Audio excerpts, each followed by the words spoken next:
Hey there, welcome to another live stream Q&A. I'm MoniqueEmpath and I am your your garden variety psychic medium, but no, I'm not your garden variety psychic medium, but I am a psychic medium. I consider myself just highly intuitive, highly perceptive, hypervigilant, and I'm super hyper vigilant in my life, and I can be hyper vigilant in your life and help you kind of figure out what somebody's thinking, feeling, or what's going on, and pick up the finer details in this. This is my third live stream. I feel like I'm enjoying these, so I'm gonna keep doing them again and again. And also, I feel like this is a good way to, I guess, test out a psychic. Not really like you're testing me, but kind of see how you feel about it, or how you connect with me, or those kind of things. So, and not just me with any other, here you're going to see how you connect with me, but you can, if you've never had a psychic reading before, this is, a good way to kind of see what it's like, and have that experience. I really like how my lighting looks today. Well, I still need more lighting. I have one extra light. There's lights in the establishment here, but I have one extra light and I'm kind of liking how it looks. And look, see my merch, the empath, human Wi-Fi, expanding communication, being intuitive with one another. Those are the kind of things that we could describe as it. So I have no idea who's going to come in here this time. I mean, the first time I did this, it was like random. And I don't know if I had lots of questions. Well, I kind of did. Well, I don't know. I think a lot is like 15, 20, like a lot. But I had like more than I expected. The second time I kind of did an invite to all my clients that I've previously had that do private readings. And so that was kind of more. But now I'm just here like random. Let's see different times of day and what comes up. So there's a question section. So basically, if you have a question, just post it in the live chat and I will answer. This is streaming on Twitch, YouTube, and Facebook. So post it in your chat there or the comment section, wherever in the conversation, and I'll answer your question. I do have a topic today.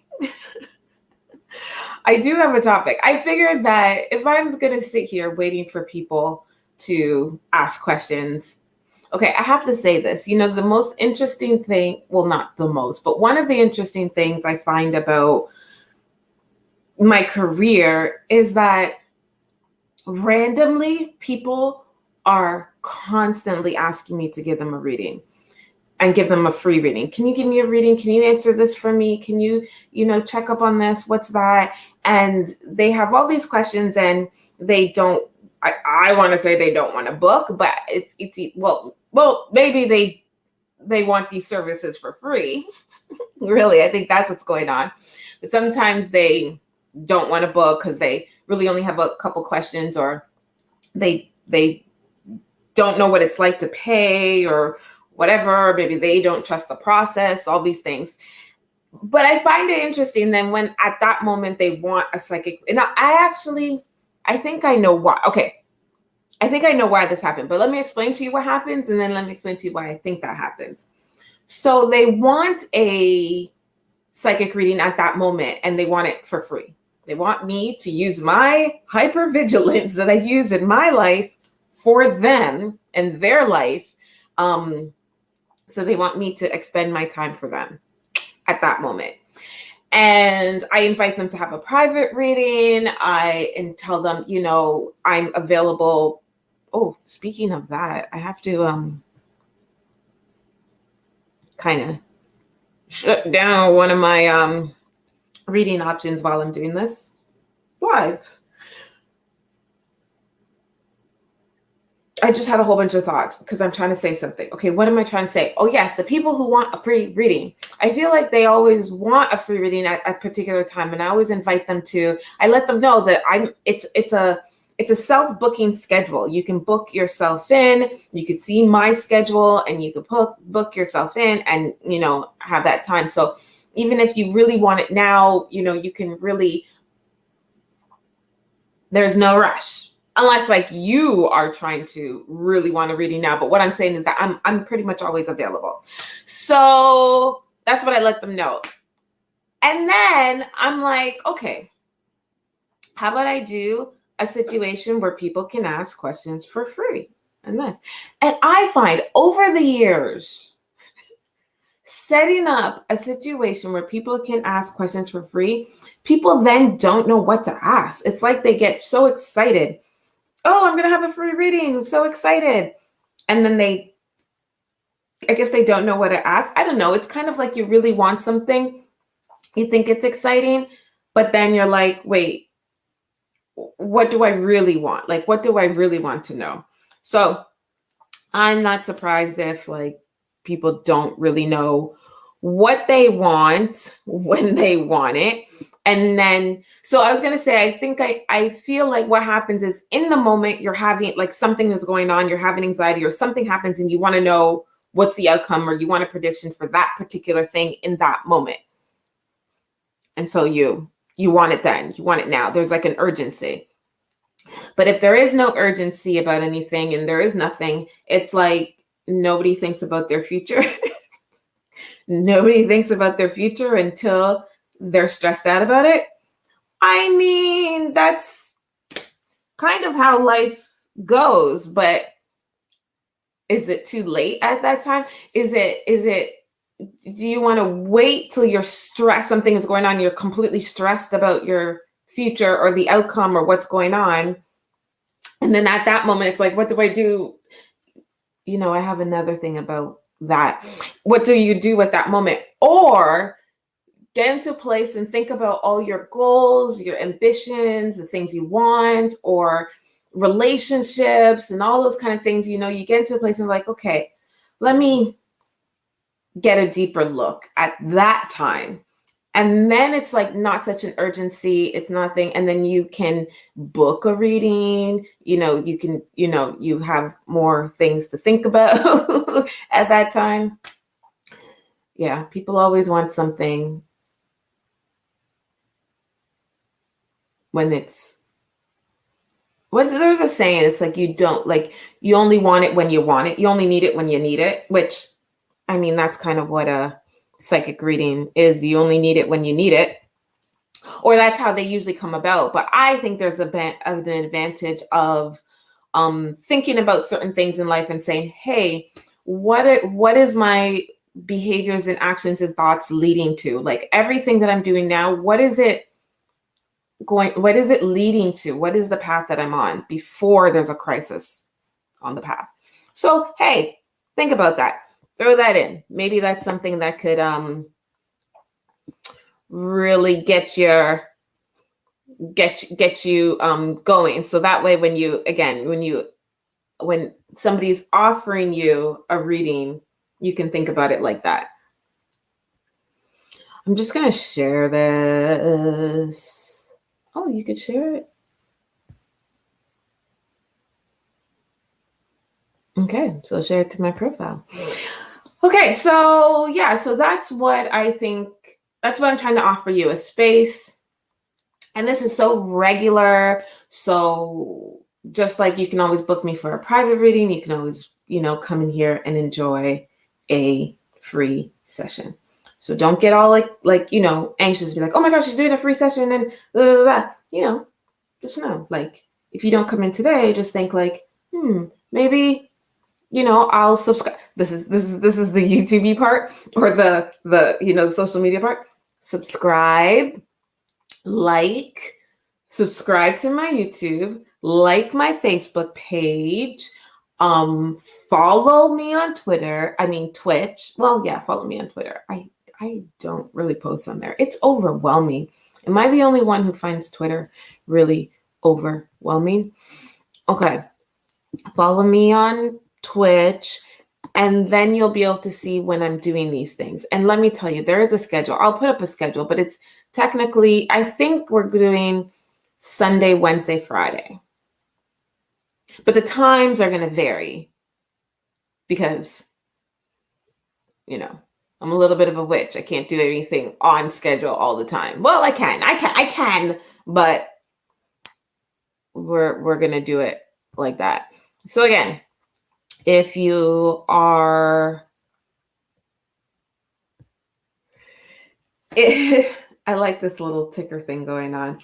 If you are able to post your questions in the chat, go ahead, I will get them. Or you could just sit back and relax and have me enjoy my conversation. There is a topic today.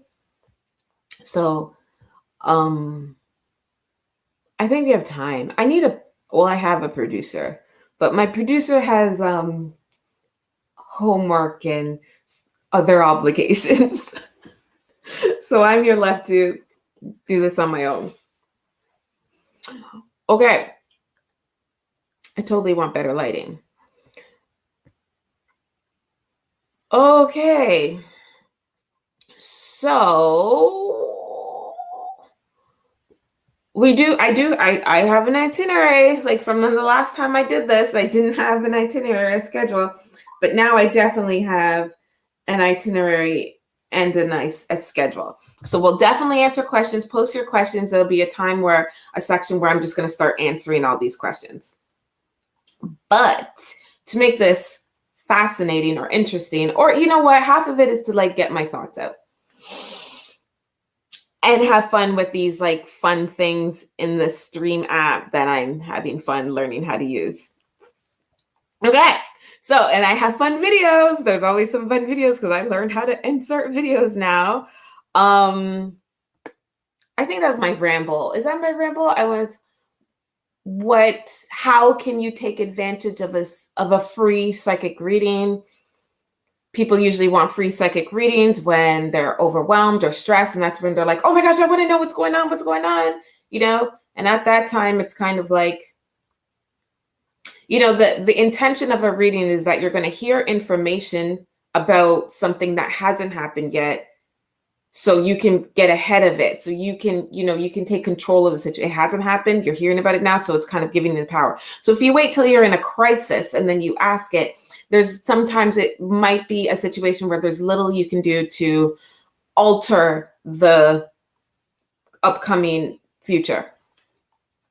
So yeah, so take advantage of this is that, you know, think about all the things in your life that you're doing now and your goals and your ambitions or your relationships, and say, hey, before there's crisis, let me take a look at what can happen before it happens, or let me get a deeper insight into something. Sometimes it's not about predictions. Sometimes it's understanding something more deeply. Like you're in a relationship and you're like, why is my partner doing this? Why are they like, what's going on? And but you can take advantage of a highly perceptive person, a hypervigilant person that can go in and say, this is what I pick up about your partner, or this is what I kind of mean. Blah, blah, blah, blah, blah.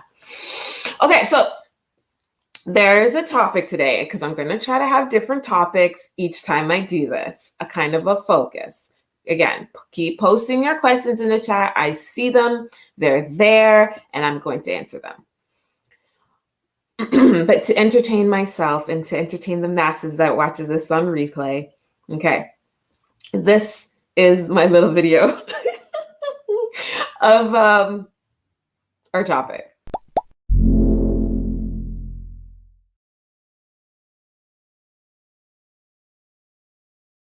Cute, right?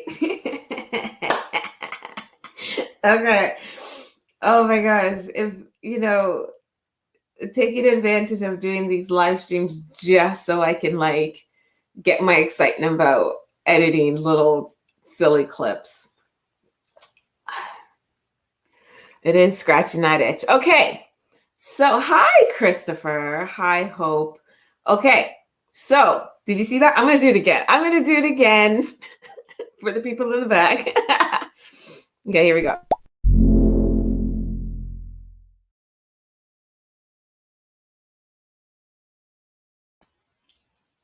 Okay, so that question, what went wrong? Why do psychic readings go wrong? You know,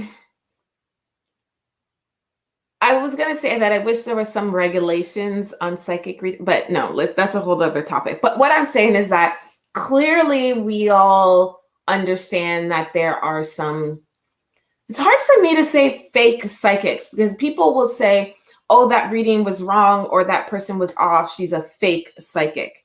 What would the psychic be faking? That's my question. Like, what are they faking? They're faking. The presumption is that they're faking that they have an ability to foresee things. But you, as the receiver of this information, you're the only, I guess, validation, external validation that the psychic has a gift or not. You know what I mean? So, okay, for example, if somebody was, I don't know, like a police officer, okay, and somebody's faking pretending to be a police officer. They buy the uniform, they get all the stuff, they buy an old police car, and they're faking being a police officer. You can validate that. You can go and check and see if they actually work in that department, if they work there. You can go check that. Like, that is something we could see that is being faked. But if somebody says something about how they feel about a situation, oh, I feel that you are going to get that car, and you then don't get that car, how do we validate that they were faking that? Like, how do you validate somebody's faking, you know what I mean? They're whatever. But I do understand the perspective of when a psychic reader is saying that they are, again, there's so many things of how to say that they're faking. We'll get into scamming because that's different, but faking, because how would you fake, like, somebody is not feeling something. They don't feel that you're going to get a car. They don't feel that this is going to happen in your prediction. So they fake it. You know what I mean? So I just got stumbled. Yeah, keep posting your questions in the chat. Yes, I am live. I am so live. I am so live. There is a lot of energy. I am live in many ways. I'm live on here. I'm live. I'm living. I am not a ghost. This is not a ghost of a previous video. Yeah, faking. So anyway, again, the topic today is I should put that. The topic today is what is going on when a psychic reading is wrong. Today's topic. Oh, you're so happy. That's good. Okay. That's weird that it posted me from Facebook. I wonder. Oh, because oh no, it posted me from everywhere. I'm going to post it from there. Okay, so yeah, a fake psychic. So reasons why a reading could be wrong. Okay, so one, somebody would say they're a fake psychic, but I invite you to kind of say, how could somebody be, or how could we discern that they're fake, right? Because they're speaking of things that they like, that's inside of them and that they pick up. So you can't really, how would you validate that that's fake? You understand? Just like my example earlier, somebody was impersonating a police officer. I am going to repeat stuff a couple times because that's just how my mind works. My mind just, and then sometimes it like needs to catch up to what it has said. So it goes back over it again. So excuse me that I sometimes repeat myself. Okay, so like the police officer, somebody's impersonating a police officer, you can actually go check. You can see if they work at that department, if they have those credentials, you can actually check. But how can somebody fake a feeling or fake something that's coming from inside of them? So that's something. But when a reader says that they are getting this message from Great Nan, or they're getting this message from their deity, their God, their whatever. Again, we can't, how would you validate that they are getting this message from that person or not? How do you ultimately validate that? Now, we can say fake being that they say, I'm getting message, I'm here, God speaks to me, right? And they're lying. They actually don't hear nothing. They know they don't hear nothing from a God or a deity or a spirit. Like they know that, but then they're just saying that. Okay, so then we can say, I think that goes beyond fake. Well, fake and lying, but that goes beyond like you're just lying. You know, you're not even being truthful about yourself. So not only is the person not being truthful about the reading that they're giving, they're not even being truthful about themselves. So that's a concept of a fake reader or a reader who's lying, that type of thing. So readers who use tarot cards, again, similar thing. They are tarot cards. I'm not a tarot card reader, so anybody out there who is a tarot card reader wants to, check me, go right ahead. But the tarot cards, so each card has a meaning. Each card has what I understand like a general meaning, a concept. And you put all these concepts together, all these little concepts. So each card has a concept and you put all these concepts together. And then that all those concepts tell a story, and that's your prediction. So that tarot reader is just interpreting the cards meaning, like the Hanged Man has a general meaning, the Wheel of Fortune card has a general meaning, the Something of Swords has a general meaning. I don't know what they are, but they all have like a general kind of meaning. And then when you put them together, they tell a story. There's also tarot card readers that create their own tarot. And so they, the image that they put on the card, they know that's what that represents for them. So they would put, I don't know, like let's say if I were going to make tarot cards, which I wouldn't, but let's say if I were going to make tarot cards, I would put a turtle on the card, and that turtle means I could say that turtle means intuition, because the whole thing about Kitchen, I'm drawn to you for a friend, for reading and guidance. Good stuff, Williams. Well, welcome. We are going to do questions and answers. So just post your question. And then when I get there, we're going to just start reading people. We're just going to start answering questions, start reading people, that type of thing. It's in a little bit of a later a segment coming up. Okay. So yeah. So a tarot card reader, or a person who's going to create a tarot, like say if I was going to create tarot cards, I would put, let's say, a turtle on a card. And for me, a turtle means high intuition, strong intuition, because I just feel that turtles represent intuition. I actually truly do feel that way. I don't know. I have a thing with turtles, and just the way that they're born basically on their own, and they have to find their way on their own, and it's all through intuition, instinct, that thing. Okay, and let's say I was going to put an elephant on a tarot card.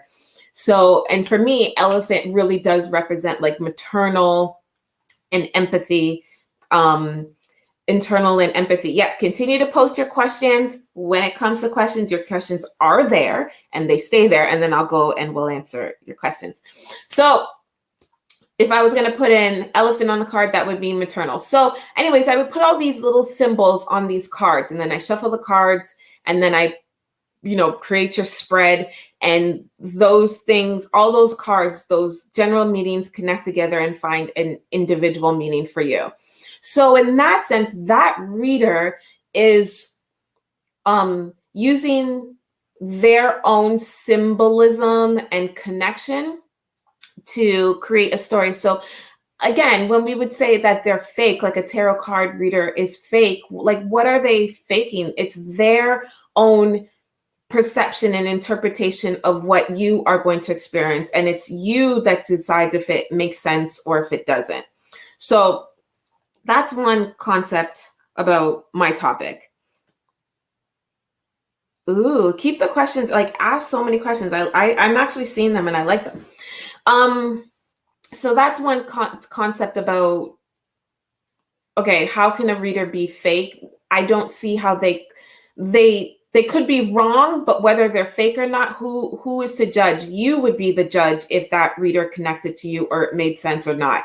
A person who's saying they're telling you where they're getting their information from, God or wherever, and they really don't hear anything, but they're just telling you that, then that person's just a liar.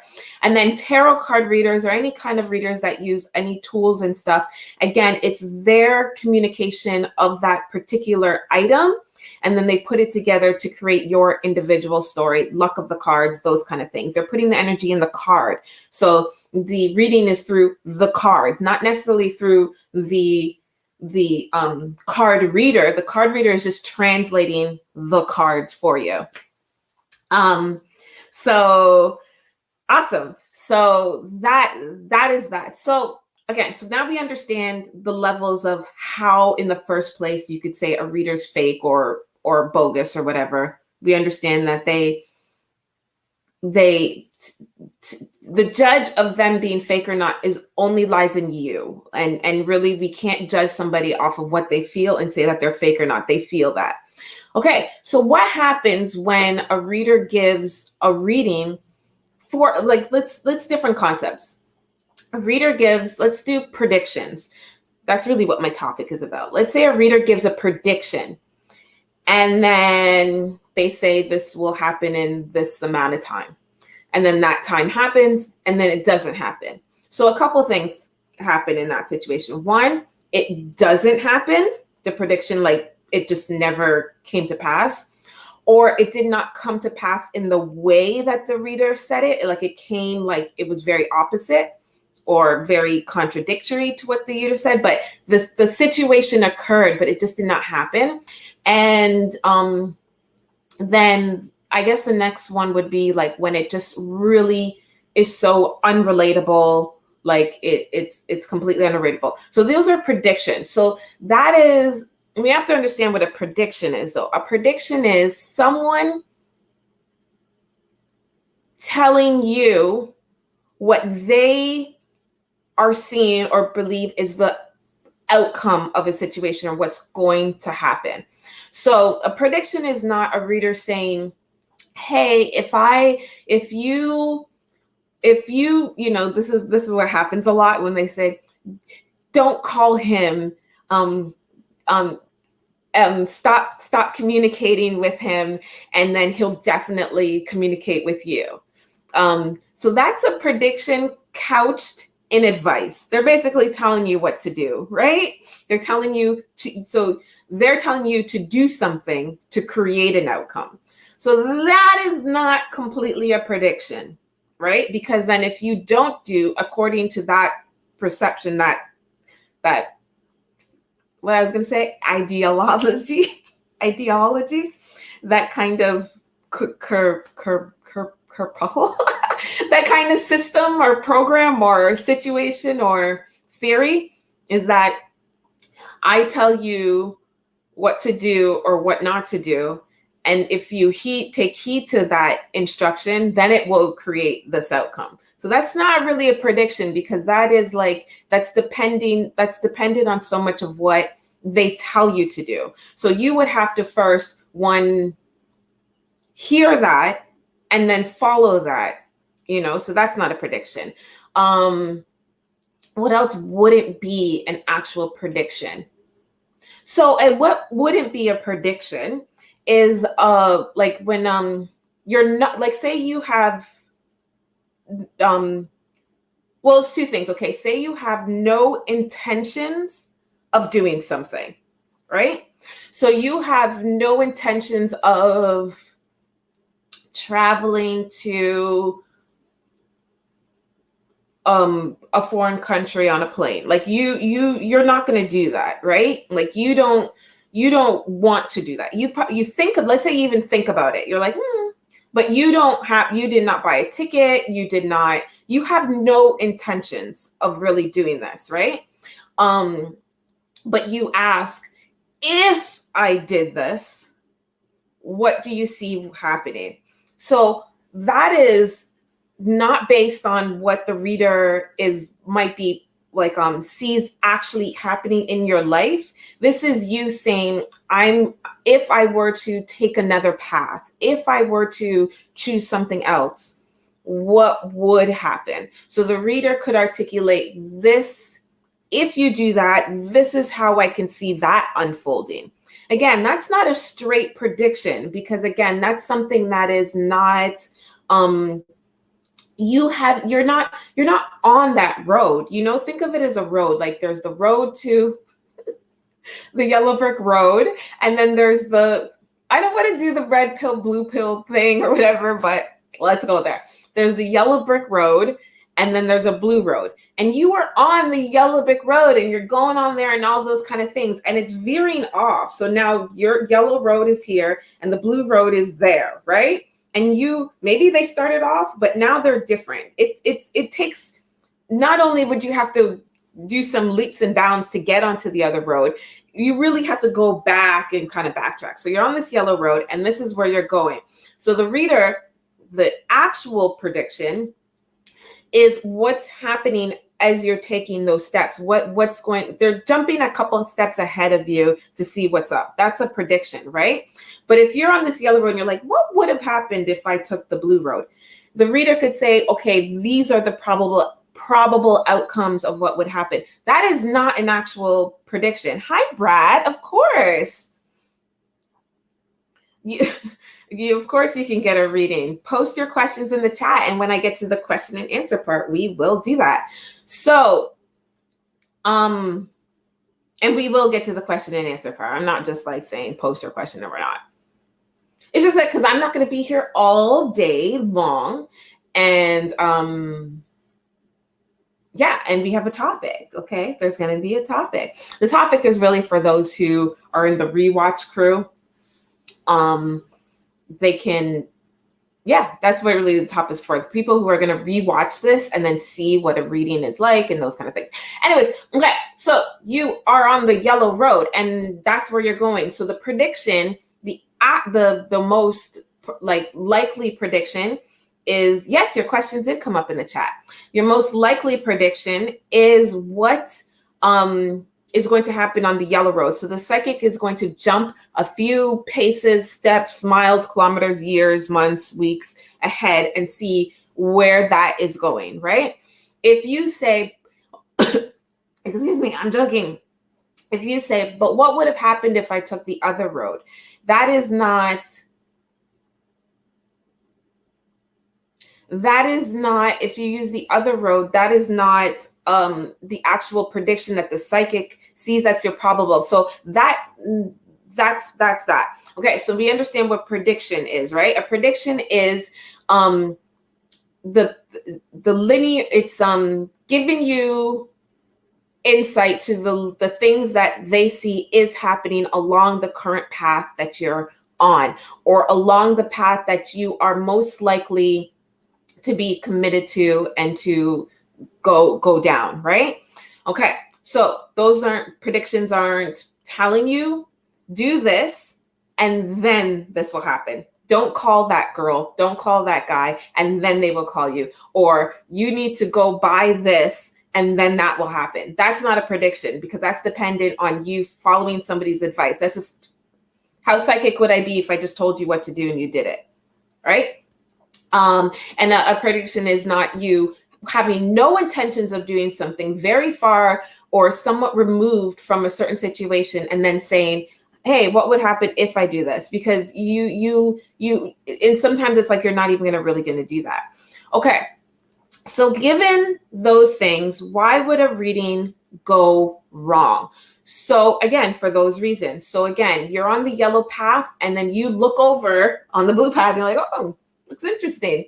Hey, psychic, what would happen? Well, if I do that, what would happen? And you're far from that. And the psychic says, these are the probable things that would happen. And as you're going down the yellow path, you think back and you say, hey, and then you think back and then you say, oh, the stuff that the reader said would happen is not happening. But then you have to think, was that something that I was even trying to make happen? Was that something that I was even going about? Was that even my true path? So when that doesn't come up about, and people will say that, they'll be like, oh, okay, I just applied for this job and, it's really good. And the interview went really good. And they even gave me a call back and I have an offer. And I really, really, really like this job. And I feel like I'm going to accept the offer. There was another job that I applied for and they didn't call me back. But how would it be? How do you think it would be if I did get that job? So me talking about the job that didn't call you back and whatever, I could tell you how I see it would work out, how it would feel, but that's not me telling you that's exactly what I see happening. That's me answering your question. So that's not really a prediction. So the person then, the job that they did get the call back and that they did accept it, and they go to that job and they're there working at that job and they're saying, the other thing didn't even happen. Okay, that's the point of what didn't happen, That's why it didn't happen. What you can kind of create a dynamic is when, again, you got the interview for that job, you're going to accept that job, and you just want to know what it would have been like. The idea is that we're giving you insight about so many things. So now you have a fuller perspective. You wouldn't know what that other job would be like, what the culture would be like, what the working environment would be like. You wouldn't know what the working environment would technically be like because you're not there. So you're using a psychic to show you that. So then you have a fuller picture and understand. Maybe with that fuller picture of the job that didn't call you back yet, or not really going back, hearing about that, you can be like, you know what, I think I would like that better. So then you would take the sense to call them, follow up, really press getting that job. And then it turns out to be an environment. So that's how those things are probable versus what they actually see happening. So again, if you don't take in that insight and don't and stick to the path that you're on, then that's just a probable and whatever. Okay, so what about a situation where many times I've had a situation where people don't feel positive about something. Yeah, keep posting your questions in the chat and I will take a look at that when we get to the question and answers. So what about a situation where sometimes you feel as a client, let's say like me as a client, like you as a client, you trying to get a psychic reading and you feel very, I want to say like you don't believe, like you want something, but you don't believe it's going to happen. Like you absolutely, I wouldn't say you don't believe it's going to happen. Yeah, you absolutely don't believe it's going to happen, or you're very nervous about it happening, or you're convinced the situation is going to fail. This happens often. What actually happens with every area, career, life, money, thing. But let's talk about relationships because that's usually like, with relationships. So let's say that you're entering a new relationship and you really like this person and they feel really good, but you are coming from, let's say, a bad relationship before. And so you're very nervous and anxious and you feel like I'm never going to find love. Like I'm never going to find the person that's meant for me. And that's how you think. That's your train of thought. Like you just don't believe it's going to work out. Maybe you've had a few relationships that didn't work out and you're at this point where you just don't feel it's going to work out. You want it to work out, but you just don't, like you're convinced, right? So we can, and I feel we understand this, how a person can completely become so biased of a situation and cloud their own thinking of a situation, that they kind of intentionally influence it, right? So if I'm convinced that this relationships don't work, or I'm convinced that men are horrible, or I'm convinced that women are crazy, or I'm convinced like that happens, that's how they are, but I want a relationship, so I enter one, but I'm convinced that he's gonna be a cheater, or I'm convinced that she's gonna be crazy, because that's just how it's always been, and that's what I believe. And so I'm just in this relationship hoping that I just, somehow I could be lucky or stay on top of it, but I believe that, right? So you would say, if you have that bias, complete bias, and you were to ask a reader what they think, and imagine a situation where the reader then sees something completely opposite of your bias. Completely opposite of your bias. That's what they perceive. They perceive something completely opposite. So while you're like, I swear this person is cheating on me. I know it. I feel it. I can tell. I know it. I believe that I'm going to be cheated on. I'm convinced. And then you go to a reading and the reader says, I don't see that they're cheating. I don't see that. I don't see that. I see that they're being honest about things. I understand how it may look a certain way, like maybe they were really late that night, or someone texts them in their message, but I don't see that there's cheating going. I don't see that. Now, I don't see that. That's what the reader would say, but you are convinced of it, right? You are convinced. When a person's convinced about something, so if I say it's not going to happen, but you are convinced it's going to happen, this does not sometimes change your perception or the energy that you put out for something, right? There's many times there's a thing called cognitive dissonance, and then it's called extreme bias, or sometimes it's just like you're so anxious about something that you are convinced it's going to happen. So it's kind of like I don't want to say that you're creating the thing to happen to yourself, which can happen, but what do you do in that sense, right? So the reader says this is not going, I don't see that this person's cheating, but you are convinced that they are. You're very skeptical of them. You really don't trust them. You're very uncomfortable with them, and you question them a lot. And I don't mean like in a bad way. I mean like you're just so concerned. It's hard for you to just relax about it. It's hard for you to accept. Like, remember, a reader is telling you something that does not have a tangible thing.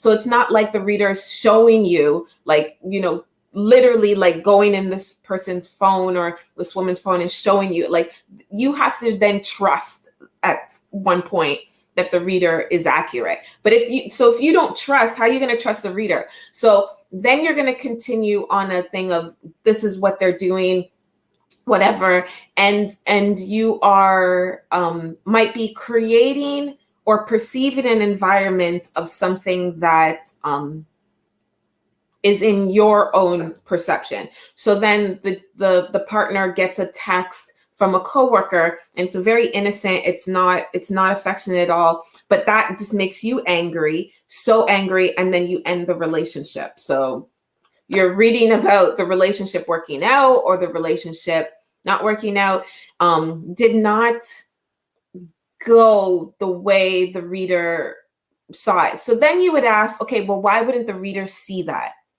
Why wouldn't the reader see that the relationship fell apart? The thing is, the reader could see the relationship falling apart, but they're answering the questions that you're asking. They're answering the questions. And to say, it's kind of like there's so much things dependent on you. So that's where I come from, the place that I don't tell clients what to do. So in that situation, I wouldn't say to the client that your anxiety or your mistrust is going to cause so much challenges in this relationship that it will fall apart. I don't I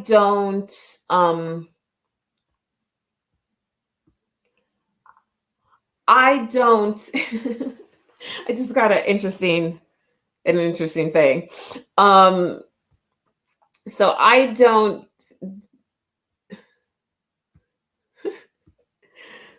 don't try to control what the client is doing. So in that sense, I would see that the client's anxiety or mistrust is causing challenges within the relationship. So that's what's going to, that's what's going to fall the relationship apart. What I'm trying to do is give you a perspective. So me saying, I don't see this gentleman is cheating, or I don't see this female is cheating. And I will try to give you as much details as how I see what is going on, what you perceived was, what that message was. I see that it was just a coworker. I don't see anything going on. I find that they're very genuine, and this is why. So I'm giving you so much insight so then you could have a juxtaposition to what you feel. But again, I'm not controlling the situation. So again, a reading is giving you so much insight about something that you could take that information and then use it for your own benefit. So in that sense, it's like the reading wouldn't go so well. And if so a situation where the reader says, I don't see an end to this situation, or I don't see it ending. I see that there's lots of challenges and struggles and ups and downs and all those kind of things, but I don't actually see this situation ending. There would, and I mean, I'm going to finish this thought and we're going to get into questions now.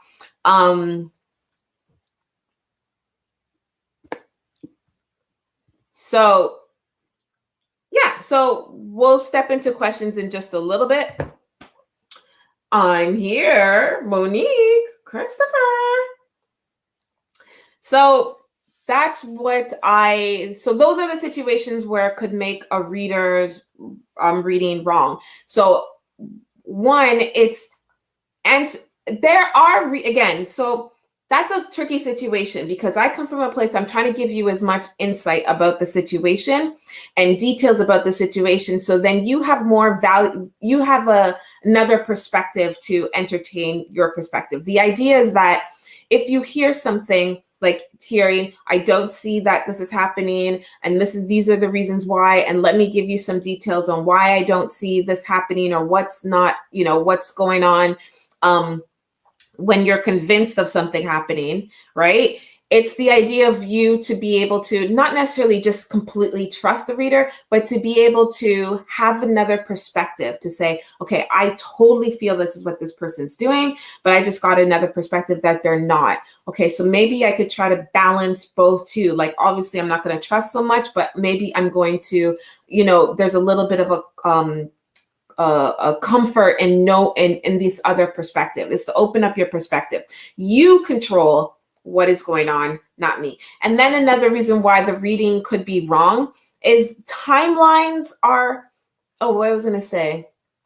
timelines are a funny thing. So if the reader's like, I don't see this ending, and you and this person break up, that's kind of like, okay, the reader doesn't see this ending, but you didn't break up. But breakups or challenges within relationships are, hi, Jeanette. Challenges in relationships are like they do feel like the end, right? Have you ever been in a relationship and it's like you get into a fight and it's like, I don't want to be with you more. It's over. We're done. Like, that is devastating. How often, not all the time, but it's often that sometimes those intense moments is not completely the end. That there's some more communication, there's some more things that you go back. So I don't want to say that when you break up and then you don't talk, it's like, oh, that person's going to come back to you. I'm just saying that think of the times that you've been so upset and so like you feel like this is what you mean or this is what you're saying. And in that moment, oh, there's a kitty outside. Okay, there's a white kitty outside. In that moment, and then later after, the dust settles, not necessarily that a lot of things, sometimes you feel different, but sometimes it's like there's things to be said. Like the situation where you're like, okay, never, we're done. Give me back the key to my house. Like, they had the boyfriend or the girlfriend key, and then they leave. and then they forgot to return the key. So now they have to come back to return the key. And then it's the returning the key. You're not into it, but then you talk, you know what I mean? So we sometimes feel like the end of something is the end of something, and it's not necessarily end. And again, so that could be a situation where the reader's like, I don't really see an end to this. And then it seemingly ends, and then it keeps, then that will seem like it's the reading is wrong. But we're talking about energy, and we're talking about the connection of energy. Then we have to understand that the reader is a human being. Like, they could just not be accurate. Like, it's just there's any prediction, every prediction is always up for debate. Like, it's the situation has not happened yet. Okay, it has not. When it comes to predictions, it has not happened yet. So it is until the final moment of like everything unfolds, it has not happened yet. So it is up for debate. The reader, myself, and I can speak for many readers, we see what we see. Like, we see what we see. So if I see something and then it doesn't unfold that way, it's not like I saw anything different. I saw what I saw. That's the insight. That's the visions that I saw about your situation. So it's not like, oh, I'm, it's we don't want to put we don't want to give our life and all the things in our life in the hands of someone else. A reading is to understand another perspective, or what can happen, or those kind of things, to give you some insight, give you some perspective, to say, oh, okay, that could happen. All right, then that, knowing that there's that perspective, I'm confident to go do this and go do this and do that. Or knowing that can happen, I might ease up. Or knowing that can happen, knowing that something is not going to happen for you might give you motivation to say, okay, then maybe it's because of the way I'm doing it, it's not going to work. I think it's always a good thing if I say I don't see something happening to a client, and I tell them why, and I give them all the things. It's like, I'm trying to give you reasons, I'm trying to tell you like what's going on there. And then they come back and they say, oh, you know what? It did happen like that. And it's something that they want. Like, that makes me feel good. It's possible that maybe the reading was a catalyst of you knowing all these things to then, make some choices in that. So a prediction in the future is something that is the path that you're on. You keep going on the path that you're on with some nuances, some added things or whatever. This is what it's leading you to. Okay. So these are the things that are unfolding and rolling out in front of you.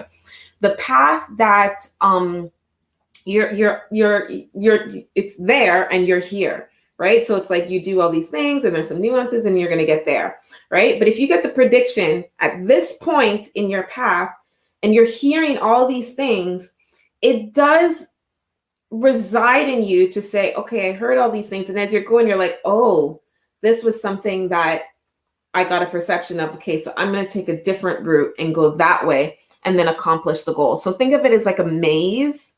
There's a direct path, and then there's like an indirect path to the things that you want. Again, so a reading that is wrong, it's wrong. It's not, we can't say, oh, the reader was fake. How can you articulate someone's feelings as fake? You could say they're not accurate, or they're not, they're not even that they're accurate. It's just to say, okay, what that person's perspective was is not something that, to say that the reader was fake and they're just lying and all those kind of things. I mean, yes, they can, but this is not to put your entire life in the hands of someone else to be completely, whatever. That's kind of, I would invite people not to do that. What you're doing is you have control. This is what I'm doing in my life. This is what I want. Yes, this is free. Oh, it's so free. It is free, right? This is stuff that you control your life. You control what's going to happen, how it's going to go. You are consciously controlling your life and subconsciously controlling your life. The readers coming in and they're just like, hey, I see that happening. Hey, I see that. Just heads up. that's happening. So then you could be like, oh, okay, thanks for the heads up. I'm going to do that anyways. That's where I want. Or, oh, thanks for the heads up. Okay, I'm going to try something else. Or thanks for the perspective. Or sometimes it's just like, hey, this is what's happening. So then you can go, if that is one perspective, if that is something that's happening, let me revise. Let me step inside myself and take all this information and do that. The thing is, every reading that you have, that's what's happening. Every interaction that you have with somebody, that is what's happening, reader or not. Every interaction that you have with another human being, you are receiving insight, information, pieces, things are going into your subconscious, and it's creating your external environment or the choices that you make. If you just go to the grocery store to pick up bread and your plan is to just run in and run out because you only have like 10 minutes, right? And that's what you said before you left the house. I'm just going to run in and run out to get the bread. But then you get in there and there's someone in the line that's paying with nickels and dimes. That person now influenced you and your goal and what you're going to do. So now there's some reworking. You might say, okay, I'm still going to stay in this line, or you're going to jump another line, or you're just going to forget the bread at all, right? So the reading that you have is going to influence you, can be absorbed in you for then you to kind of rework it. Okay, so that's my thing about why the readers were wrong. One, readers that say that they're getting their information from a particular source or whatever, how can we validate that? And at the same time, how can we validate that? Yes, but also at the same time is that they could be lying. Like it like, why are you know how this is psychic readings are a world of like there's no concrete validation of it, only you, right? So if the person's lying, sure.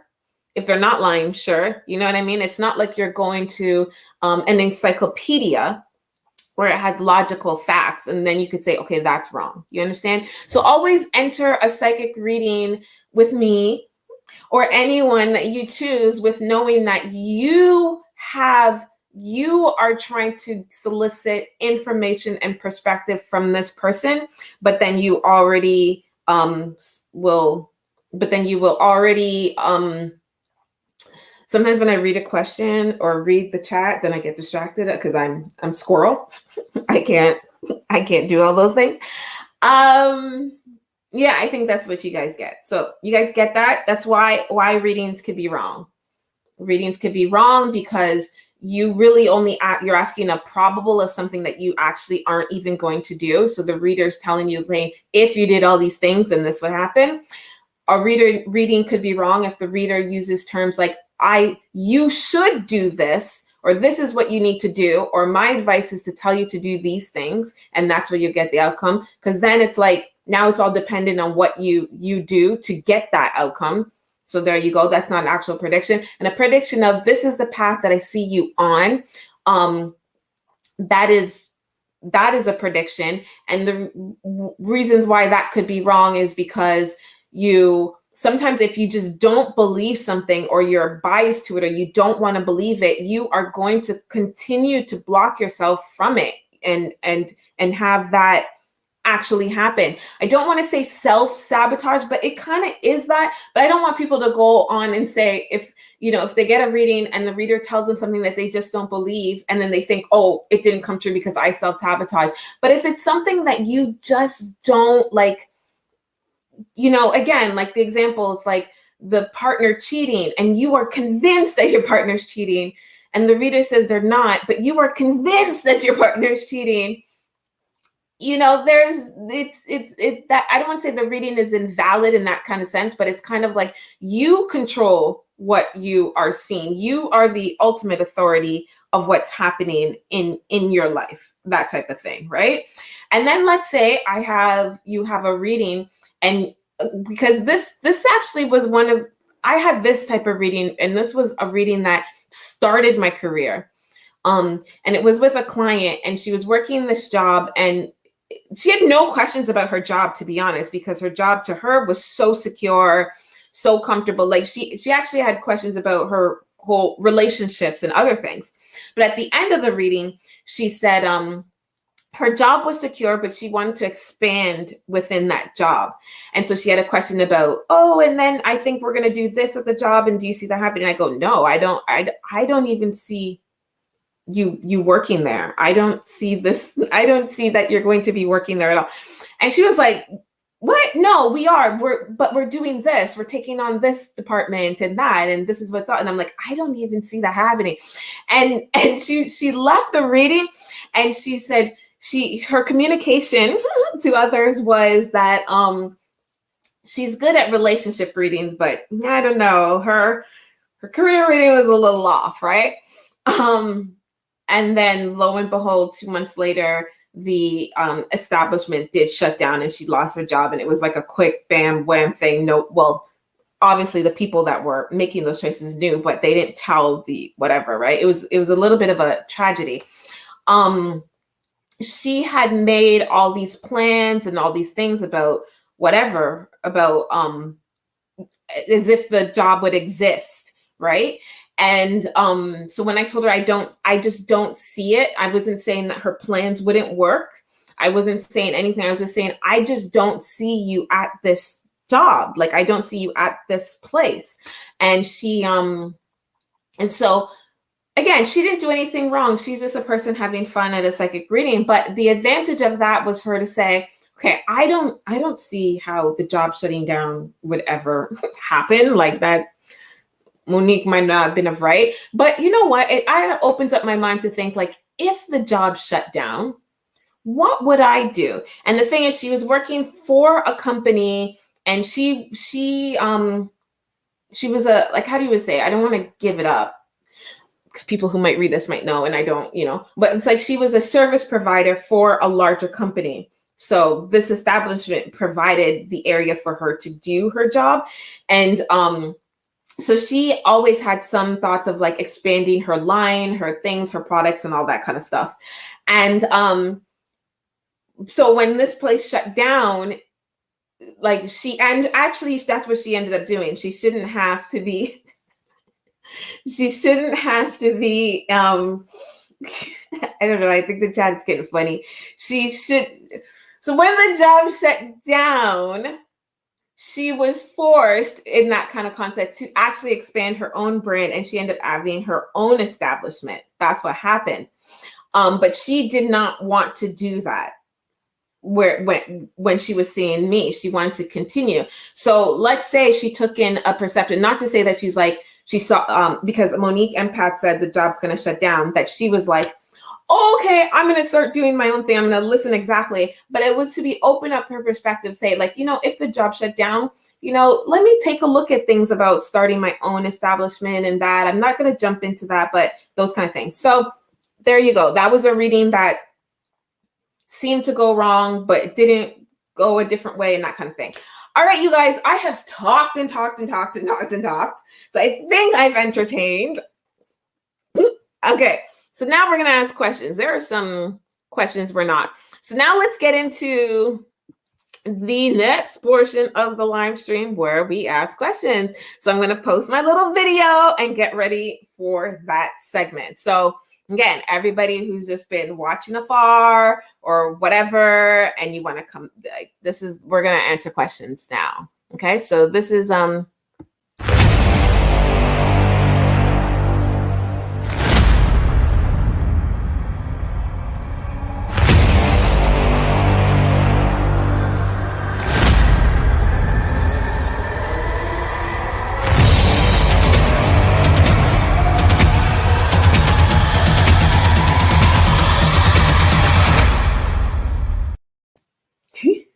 all right. I think next time we're going to do like talking, then a question segment, then talking, then a question segment. Well, we kind of are. I'm just going to be on here for a long time. So that's why, okay.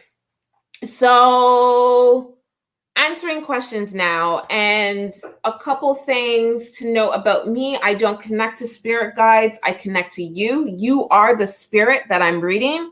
I'm reading your higher self and your subconscious and what your energy is going to create and do and want and desire and all those things. I'm reading you. I'm not reading anything outside of you. I'm reading you. So I don't connect to spirit guides. So questions about spirit guides, I don't have an answer for, because I don't connect to spirit guides.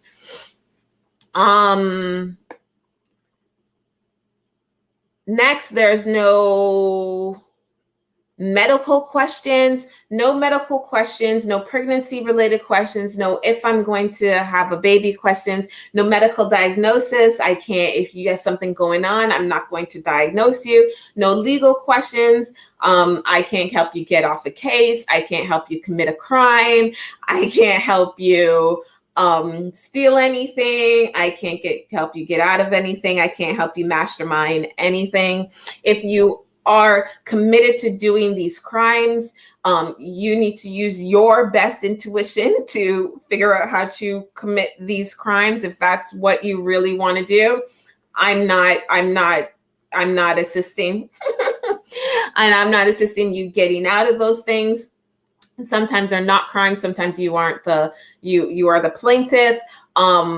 I am not assisting in any legal advice or how to go about those things or what's going to happen with the outcome, because legal advice is, or telling you what's going to account for, letting you know the outcome of a potential legal situation alters the choices or the advice that you are being given by your counsel. You understand? So I see something, your counsel has your best interest at heart. Not life and those kind of things are not always dependent on what the actual outcome is. It's dependent on how the process of getting there. You get it? So I'm not a lawyer and I'm not participating in that. Again, because legal cases are not just about the outcome, they're about the process on how to do that. So, and some things are very not intuitive when it comes to legal cases. They're very logical. So you can feel like something, but it doesn't mean, it's like marketing. You can feel something, but it doesn't mean that's what's going to actually work for your brand. Okay. No questions about infringing on anybody's boundaries. So if you haven't had contact with somebody for a very long time, don't ask me where they live. Don't ask me who they're dating. Don't ask me if that relationship's going to end. Don't ask me about how they live or what they do or where those things. Those are infringing on people's boundaries. Questions about infringing on people's boundaries. And remember, I'll take everything we're reading with a grain of salt. You are the best intuitive source of yourself. These are my perceptions and what I'm seeing about as I'm reading your energy. And also every prediction is up for debate. All right, so here we go. Oh, and mediumship readings, reading somebody passed on. Think of me as just the middleman between you and them, just like the interpreter between you and them. So it's a conversation that you are having with your passed on person.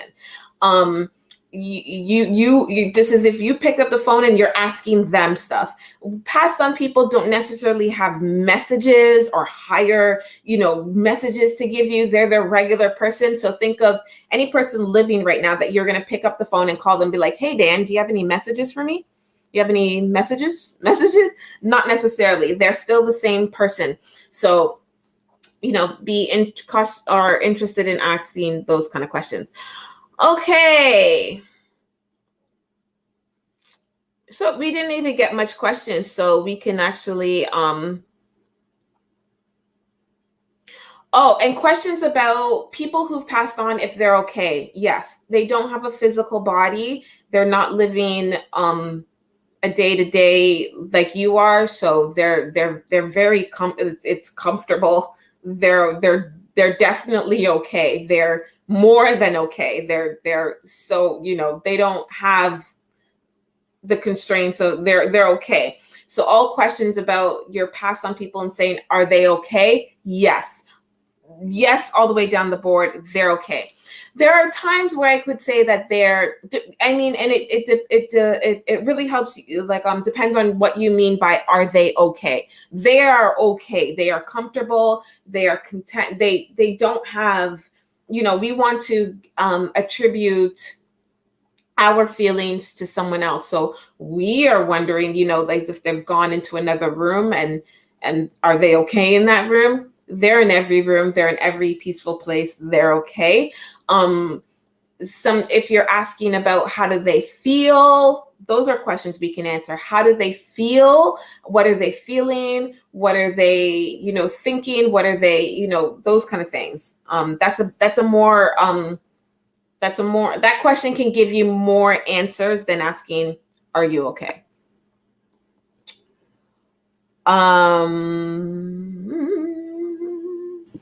Okay, so this is a fun question.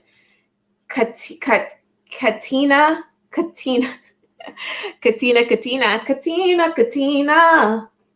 Okay, what do you think about Gemini and Scorpio together? I don't read astrology. I'm an energy reader. I'm reading you and you specifically.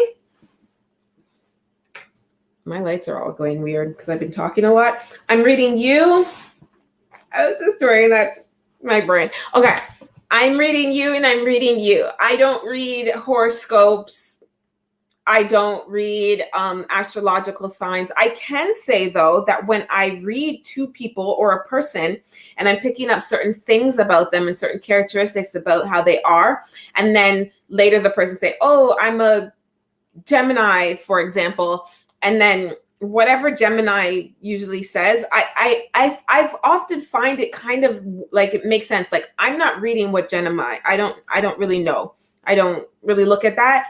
But when I read the characteristics of somebody and I say all these things about them, they go, hey, that makes sense because that's what my Gemini says I am. I'm like, oh, but I always find that interesting. I think that's very interesting, but I don't study astrology. I don't study what cards. I don't study them because I study the individual. So if you want to know what you and a certain person looks like, I can look at you guys individually, not a general thing. So astrology is very generalized, right? It's like everybody who's a Gemini is like this, and then everybody who's a Scorpio is like this, and that's not always the case. We want to read deeper. We want to get more into the finer nitty-gritty details, right, of things. Of course, you can get a reading, ask a question. Oh, and ask a question instead of general questions. I have some silly questions, and I'll answer them just for the sake of the chat. I don't use cards. I don't use tarots. I'm reading you. I don't cards, I think astrology, numerology, tarot cards, crystals, life path numbers, all those kind of things are just tools people use to read what they're reading, like a tool you use to do your job. Like a mechanic would use wrenches and whatnot and whatnots. A painter would use a paint roller and a whatnot and a whatnot. These are tools. I just don't use tools. I use myself and what I pick up. I don't use anything external. Everything is always internal to external to you. So I don't know anything about the star cards or anything like that. Hello.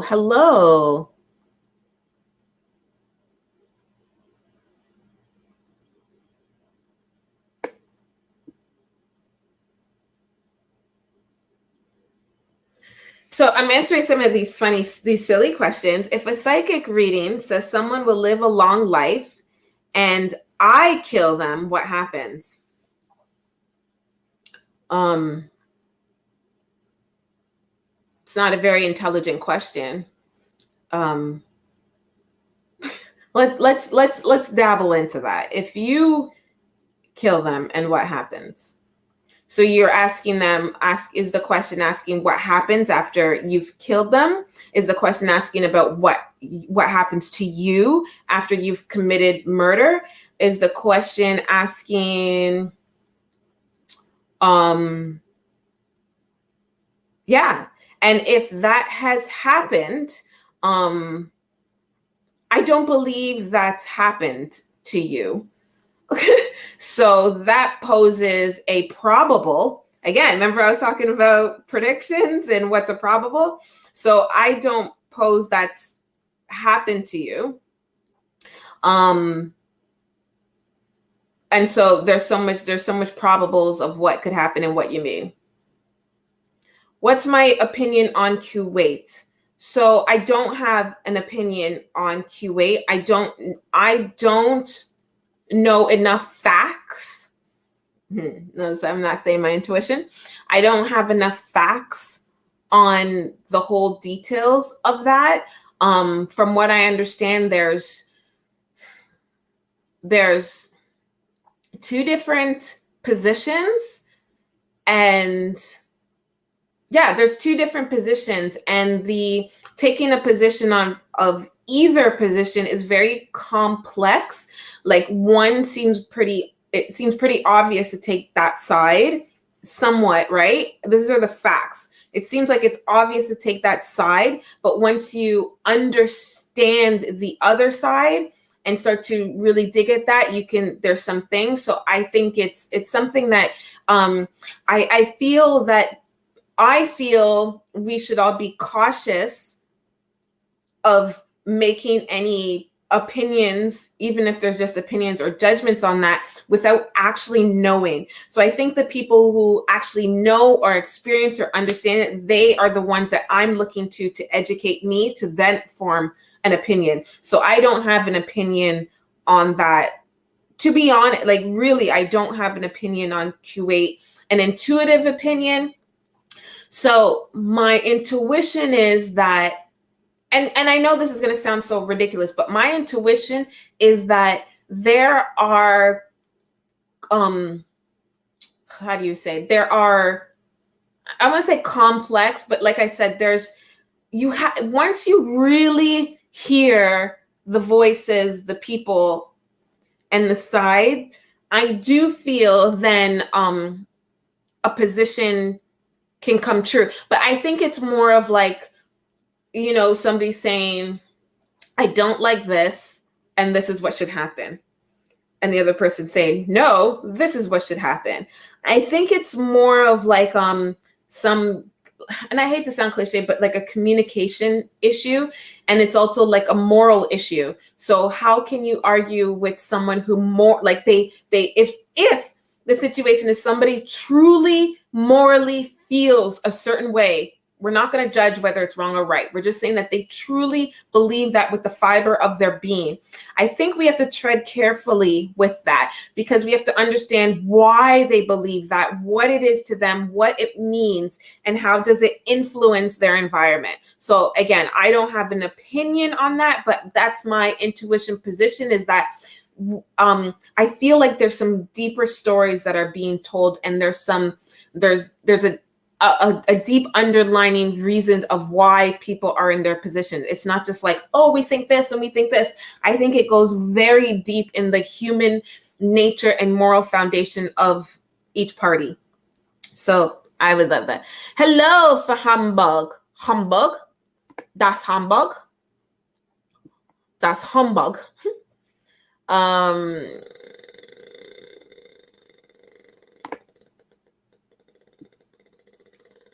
Reading started a long time ago. You can always post a question. Jackie. Okay, will I get a promotion or more money at my job? This is funny because earlier I was talking about a reading in the past where I saw that the person wasn't going to be at their job for much longer. And that's what I see. I do feel that you are, there's going to be a transition out of this job. It doesn't feel like it's going to be tragic or dramatic or whatever. It just looks like there's a transition out of this job into something else. I do feel that something else is more money and more whatever. the opportunity for promotion or more money at your current job, I don't see, it's like, what I see is that you're transitioning from this job into another job. That's what I see happening. Remember I was talking about the yellow path and the blue path and what I see somebody kind of literally on? That's what I see happening. So if there was more promotion, there's a promotion opportunity and a financial opportunity for more at this current job, I feel that you're going to leave that behind for something else that's going to whatever. And again, I feel like when I use the word transition, I feel that's very, like, that feels like the right word for me. Like, it's transitioning, and transitioning meaning that like it comes off as if you're not like you're gonna wake up one day and say, oh, I quit, and then get another job, or that somebody's just gonna randomly go, hey, here's another job, here's something better. I think it's like a process. So it could be like expanding yourself into thinking about another job, or developing more skills, more assets, internal assets, more, assets to a company, and then it kind of develops that. And I feel like the timeline works in the which that by the time you develop those skills and those assets and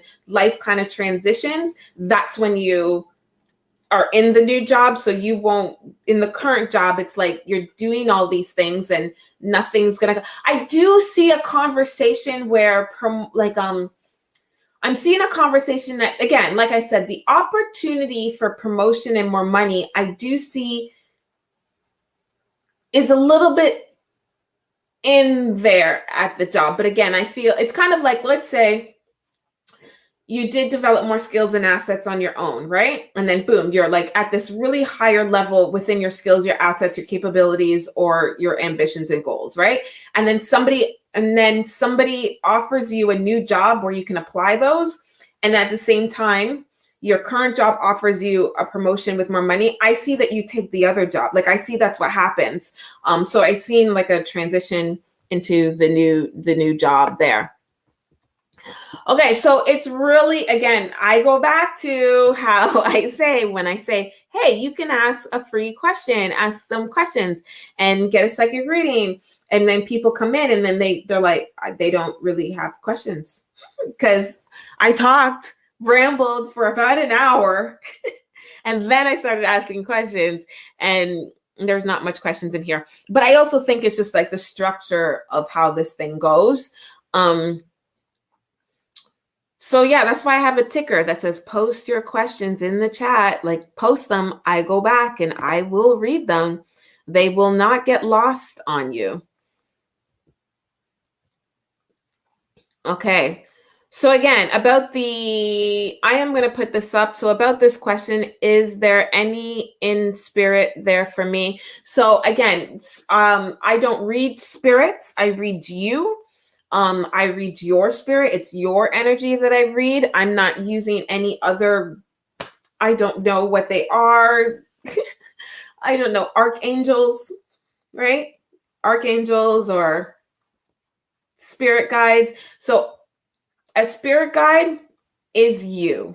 It's an extension of you. It's the higher part of yourself, because to ask yourself, what is my future? What is my best interest? It's very difficult for us to ask ourselves that, because we're asking, when you say that question out, you are asking your logical mind that, and your logical mind, your tangible earth mind is like, I don't know. I just know as far as what's on the schedule. I don't know. Your spirituals, your subconscious self is the one that answers that question. But because we are, I don't want to say disconnected, we are connected, but we are not aware, or we are outside of the ability to deeply connect to your subconscious. We then try to personify the subconscious into something more powerful than ourselves. So then we would identify whatever it comes up when you do spirit guide meditations, and whatever it comes up, a wolf, an old woman, a man, a child, an animal, those things. That's your subconscious trying to personify highly. So again, the ticker says, post your questions, I'll answer. So your spirit so when we say spirit guides, it's a personification of yourself. You are the highest source of yourself. You are an expanded being, but it's hard for us to connect to that and understand that. So we personify it. So we take out our subconscious, our deep subconscious, because that happens in the background. That's what gives us images. That's what gives us visions. That's what gives us feelings. That's how I read you, through my subconscious. So that's your spirit guide. That's what we articulate our spirit guide is. We articulate it as someone else, and then we can kind of put burdens on them, or we can put burdens on the spirit guide, or we can actually be burdened by the spirit guide in that kind of context. So when you say, what are my spirit guides saying? You're saying, what is your soul trying to tell to yourself? And then we ask that, we personify it, because it's easier to accept. It's easier to accept a dream than it is to see things, right? When you're in a dream, and that's why we dream.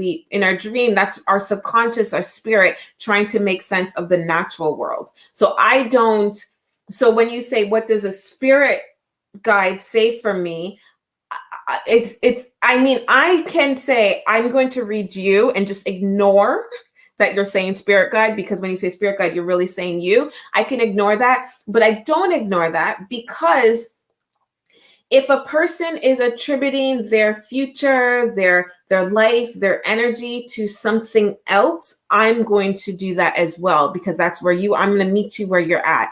I am not going to try to reconstruct your perceptions of things into something, you know what I mean? I'm going to go. So when somebody says, what are my spirit guides saying? I'm hearing that I have put the burden of myself on something else, and I'm very disconnected from it. So if I just ignore that and start reading you, I'm not going to say words like, your spirit guide says this. I'm going to say, you say this.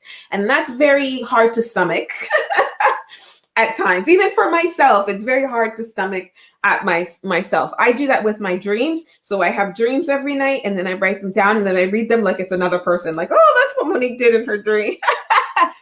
But I'm consciously aware of that. When somebody says, is there any spirit out there? And you mean like a passed on person, someone, passed on people? Yes, they're there. They're everywhere. They're always there. They're always there. They've never left you. They're there. They're always there. They just don't have a body. They're there. If Uncle Fred was, he lived, 10 kilometers down, Uncle Fred is still here. Your family, your how do you call it? Your physical family is your family. When they pass, they're still there. We can't see them, so we think that they're gone, and we then say, are they come back? No, they're always there. They're there. You can call on them at any time. You could speak to them at any time. So when we ask, is there anyone? Everyone is there. Everyone is there. Everyone that you've come into contact with in life, family or otherwise, is still there. We see this. There's always a connection with people who's passed on in energy. It's always there. We always have 3 bars. Okay, that's with your energy. So it's not about if they're there. It's about what would you like to say to whoever is there? Like, picking like shoes. Who are you talking to today? Angel Eyes. Is Chris C interested in me? Okay, let's take a look.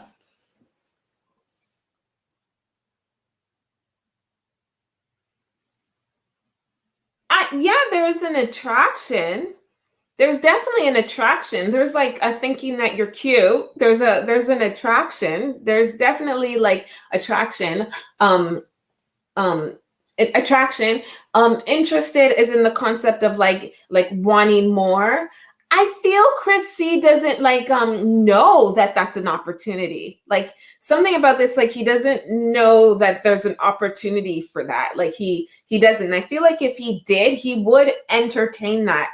It's interesting how say you're working with somebody, or somebody, or school or whatever, right? And almost like somehow I feel like this connection with Chris C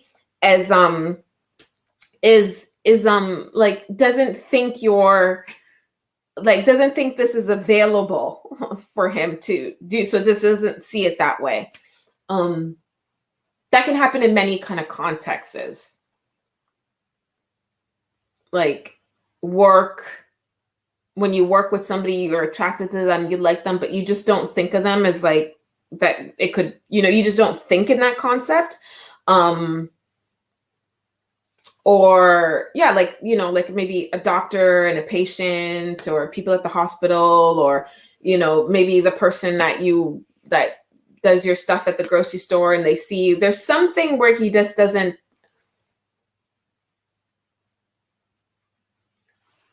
like, he wouldn't know if you were interested in him. And sometimes it doesn't take somebody to think, like, if I like somebody and I'm interested in them, I'm going to go pursue them. I don't wait to find out if they're into me. I go pursue them. And as I'm pursuing them and asking them, then I find out. So yeah, I think there's an attraction. And I think the boundary is that he just doesn't know.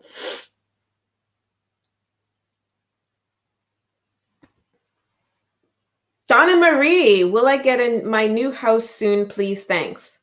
Will I get my new house soon? Oh, okay. Okay, but I mean, will you get a new house soon? Will you get the new house soon? You say my new house soon. So the way the question is worded is that like you have like there's a house for you and you have it. But anyways, it doesn't matter. It's all semantics. But as to say, will you be in a new house? Will you be owning a new house? Will you be in there soon? I get January. And even as I'm saying that, it feels off. Like it might be sooner, but I get January, but it might be sooner. So soon is kind of like, what's soon to you? But as for being somewhere new in a new home, I do feel like by January. But there's like some travel. There's some things going on. It's like, I see you staying with someone.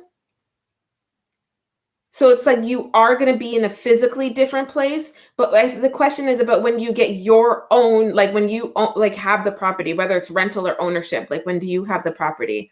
I do keep getting January, but I feel like there's some moving around a bit, or like staying somewhere to wait for something, or staying somewhere to wait for something, that type of thing. So January. Okay, the questions are rolling in now. Now you guys got it. Now you guys get the gist. Okay, Christopher Gray, as my grandmother Friday or my Uncle Mark have anything to say? Your grandmother's name Friday? That's how it came off. That's the question. As my grandmother Friday, as my grandmother. Okay, so you want to know if your grandmother or Uncle Mark, does grandma or Uncle Mark have anything to say? Again, asking questions about if people just have anything to say. I mean, what would you like to ask them? Is there something specific you would like to ask grandma or Uncle Mark? Some examples, well, not for you particularly, but some examples would be like, I've always, like if you had a passed on person, let's call her Grandma Junebug. And you would say, Grandma Junebug, I've always wondered what she meant when she had told me this.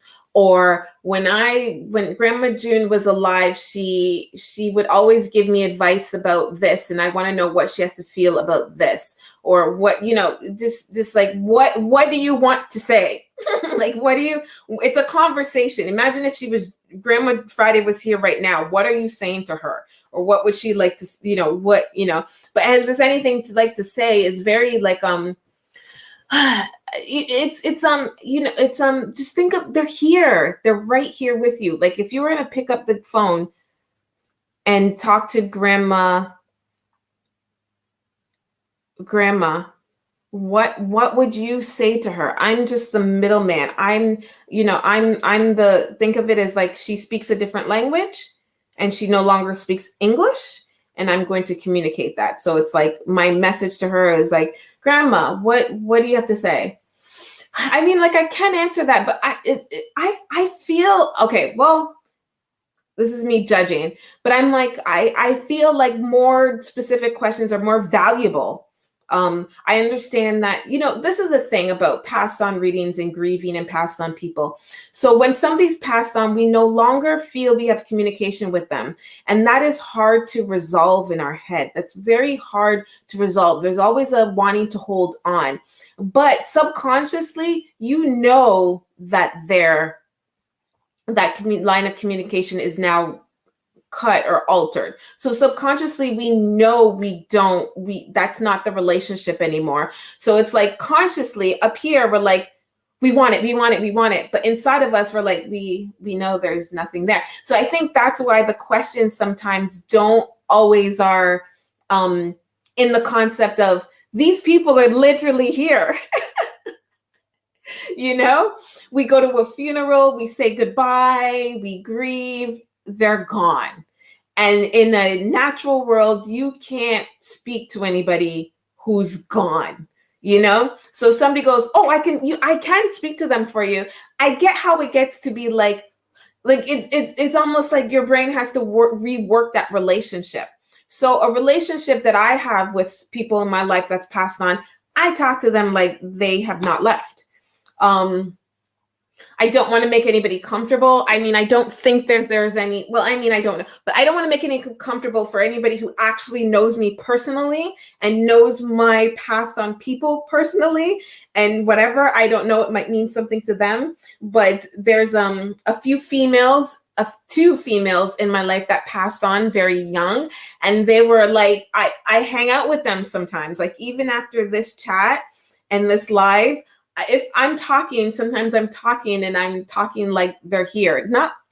This is why I think therapy helps, because just to double check that I'm not, going anywhere. But it's a conversation. If there's something that one in particular was very advisory for me, very she was that kind of friend that would be like, if I'm dating someone that she doesn't like, she'd be like, tell him to be good to you, that type of thing. So I have conversations with her like that. And it's the energy that what I feel she's saying is what she's saying. So it's like that. I want you guys to understand that they're it's a different form. It's a different way to communicate. Yeah.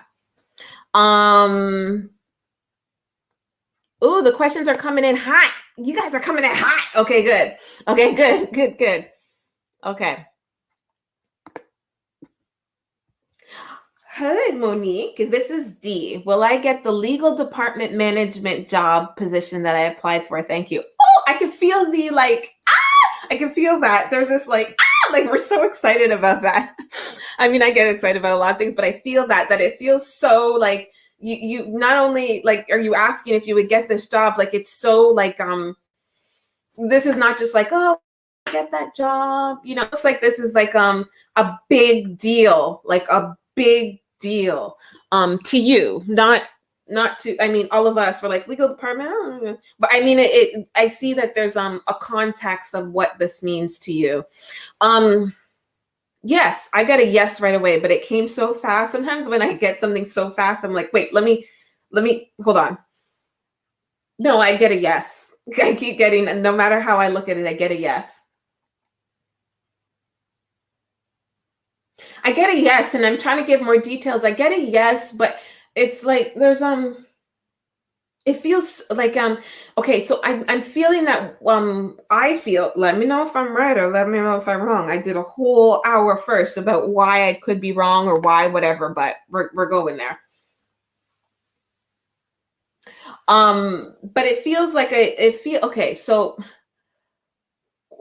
I get a yes that you do. I get that when you hear this news, it's going to feel that way, that there's this rush of excitement and like, whew, like I'm starting to sweat right now just because of like the anxiety of the question. But also I feel like you like, how do I say, like you deserve, So, okay, this kind of, okay, can I invite you to this perspective, D, and anyone else who's listening, that it's like well, let's say like a kid, let's say, for example, a kid who so excited about the job. Okay, so let's say a kid, my daughter was on me the other day because I keep calling anyone between the ages of like 13 to even 20, I call a kid. And my daughter was like, how rude of me. So I'll stop saying that. Any young person, a young adult, like for example, just finished like a course or finished high school or finished college, and then they're applying for a job. They have the skills. They're prepared, to apply for that job. But because it's like it's new, or it's it's like a new step, there's sometimes more anxiety with it versus somebody who's worked it before and they're applying for another job and they're, what I mean? There's some footing or some whatever. So I feel that with you, D, that this is like very like it would be like a rush of excitement, almost like a confirmation of yourself, who you are, what you've accomplished. There's something I'm getting about that. Not saying that you just finished college and doing that. I'm just saying that it's something about this position or this title or this area or this company or these people. Maybe it's not the title, maybe it's the company or the people that you would possibly be working with. It feels like such an accomplishment. So that, as I say, that's I can see like I want to say you deserve it, or you're qualified, or you're there. Like this is your energy. It belongs to you. So I think that's why I'm getting such a strong yes, that it feel like it's like this is your energy, versus like me getting a yes and I could see, oh, because the person like nailed it, or they've done this, like it's, you know what I mean? It's like yeah. No. As long as you understand. Okay. You are welcome, Angel Eyes. Okay. Will I be in a relationship in the next year? If so, when? Ooh, we are ready. Okay. Yes, I do see you'll be in a relationship next year. Okay, so when I look at when people say years, it's easier for me to look at, like, instead of saying 2021 and then 2022, I look at time chunks, like 12 months. So when you say year, I'm just going to look at it in the span of 12 months, Bridget. Okay, span of 12 months. So within the span of 12 months, which then falls into next year, will you be in a relationship? Yes. I actually see a short-lived relationship. But I do see one. I don't see it being, well, I see some tears, but I don't see it being like tragic, but I just see like I see that like within these 12 months, there comes a times where someone fully commits to you and you fully commit to them. Okay. Oh, and if so, when? So timeline.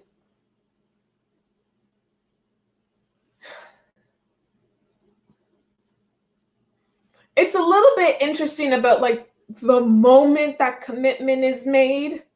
Okay. So I won't take a look at when the moment the commitment made, but I'll take a look at a little bit past that and see when you're in it.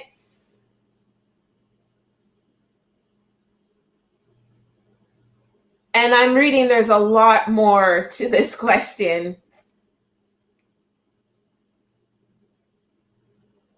Okay, timeline. Okay, so I get like, it looks like October there's someone. So that's just next month. So it looks like there's October, there's something going on there. And then it looks like February there's something. I would say February. February, it feels like I'm in something. Me and you, with you and your energy. Okay. So what would Uncle Mark or Grandma like to say about my boxing? Okay, so here we got something. So okay, hold on. There's a lot of like okay, so Uncle Mark comes off like he does actually have a lot to say about this. Okay? He's like he's got a lot to say about this. I get this energy as somebody who would like not necessarily sit you down, but actually do see this conversation standing. Why it's just go with me. I see this conversation standing, like he's standing there, and it's like it's almost like it's like he wants you to do it right. Like he's taking this very seriously, but it's like he's taking it very seriously if you take it very seriously. You get that? Like he's like, it's almost like somebody saying, I want to start boxing. We'll use the exact sample. I want to start boxing. And then it's like he's saying, okay, if that's what you want to do, okay, this is what you need to do, whatever. Like he's like he seems like a kind of person, like if you're going to do something, do it right. Like that's what he's trying to articulate. If you're going to do it right. If you're going to do it right. And then also he seems to have his own, like, you know, when like he feels like he knows a thing or two about this, like he knows a thing or two about this. Is some like not caution, but like some, like it's coming, like he's like aware of how, like, I don't want to use dangerous. I don't want to use the word boxing as a sport and danger in the same sentence. But it's like he's aware of the, what's the word I'm looking for? Like aware of how something could be like, not dangerous, but like, you know, he's aware of the, God, I can't use my subconscious mind and my logical mind at the same time and run a chat and run a stream and check out the lights. Like, this is a lot. Okay.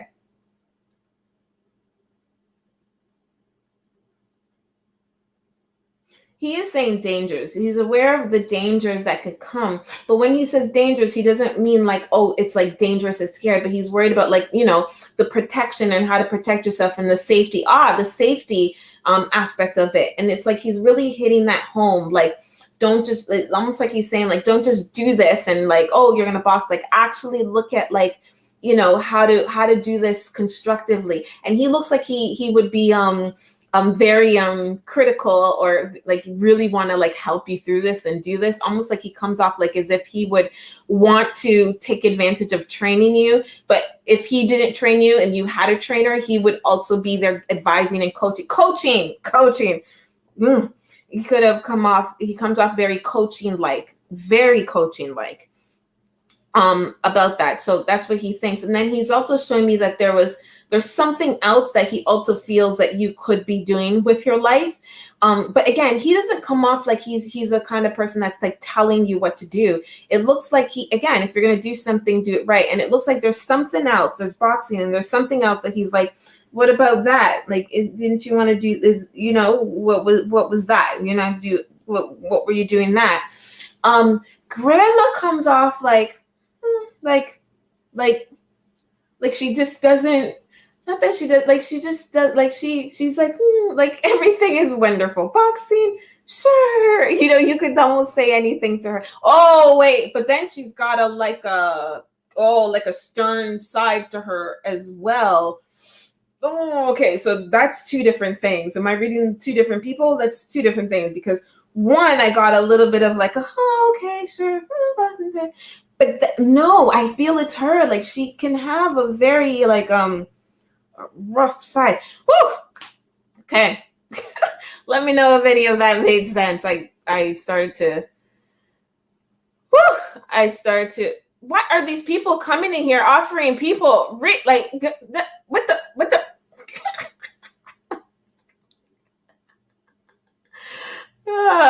stop it. Stop your nonsense.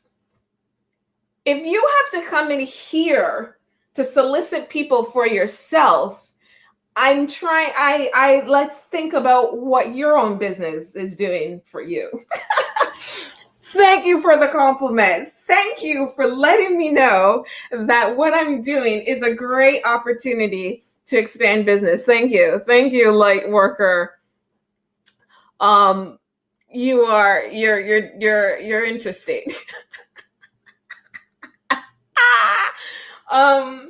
Yeah. That's good to know. That's probably a message from my higher self saying this is good stuff. Am I Jamaican? I am Jamaican. I can't say born and raised. Okay, hold on. Let me cheat a little bit. Jamil. Because I am born there. I was born there. I came to Canada when I was 3. Okay, so you can relate to this. That when you are in a Jamaican household, it's like they never left the island, right? Like as soon as you come in the doors of your house, I think a lot of cultures are like this, right? When they leave their mother country and then move to another, you hear the accent. Shut up. You know what? Because, okay, this is a funny thing. I have a funny story. I'm going to answer questions. But I got to talk about this because now I'm excited. And my brain just went into like a deep reading for Christopher with the boxing and then the whole light worker thing, trying to solicit y'all for readings on my time. Okay, so my brain does need to like do something else. Okay. No, about the accent. That's really funny because, again, I don't know if people understand, but like when you, whatever country, a lot of times, well, not all, because I know some people, but anyways, Jamaica is one of those countries that when you come from the island and you adapt, you whatever, do what the Canadian, when in Rome, do, but inside your house, right? It is like you never left the island. Like we only ate Jamaican food, Ackee, the whole thing.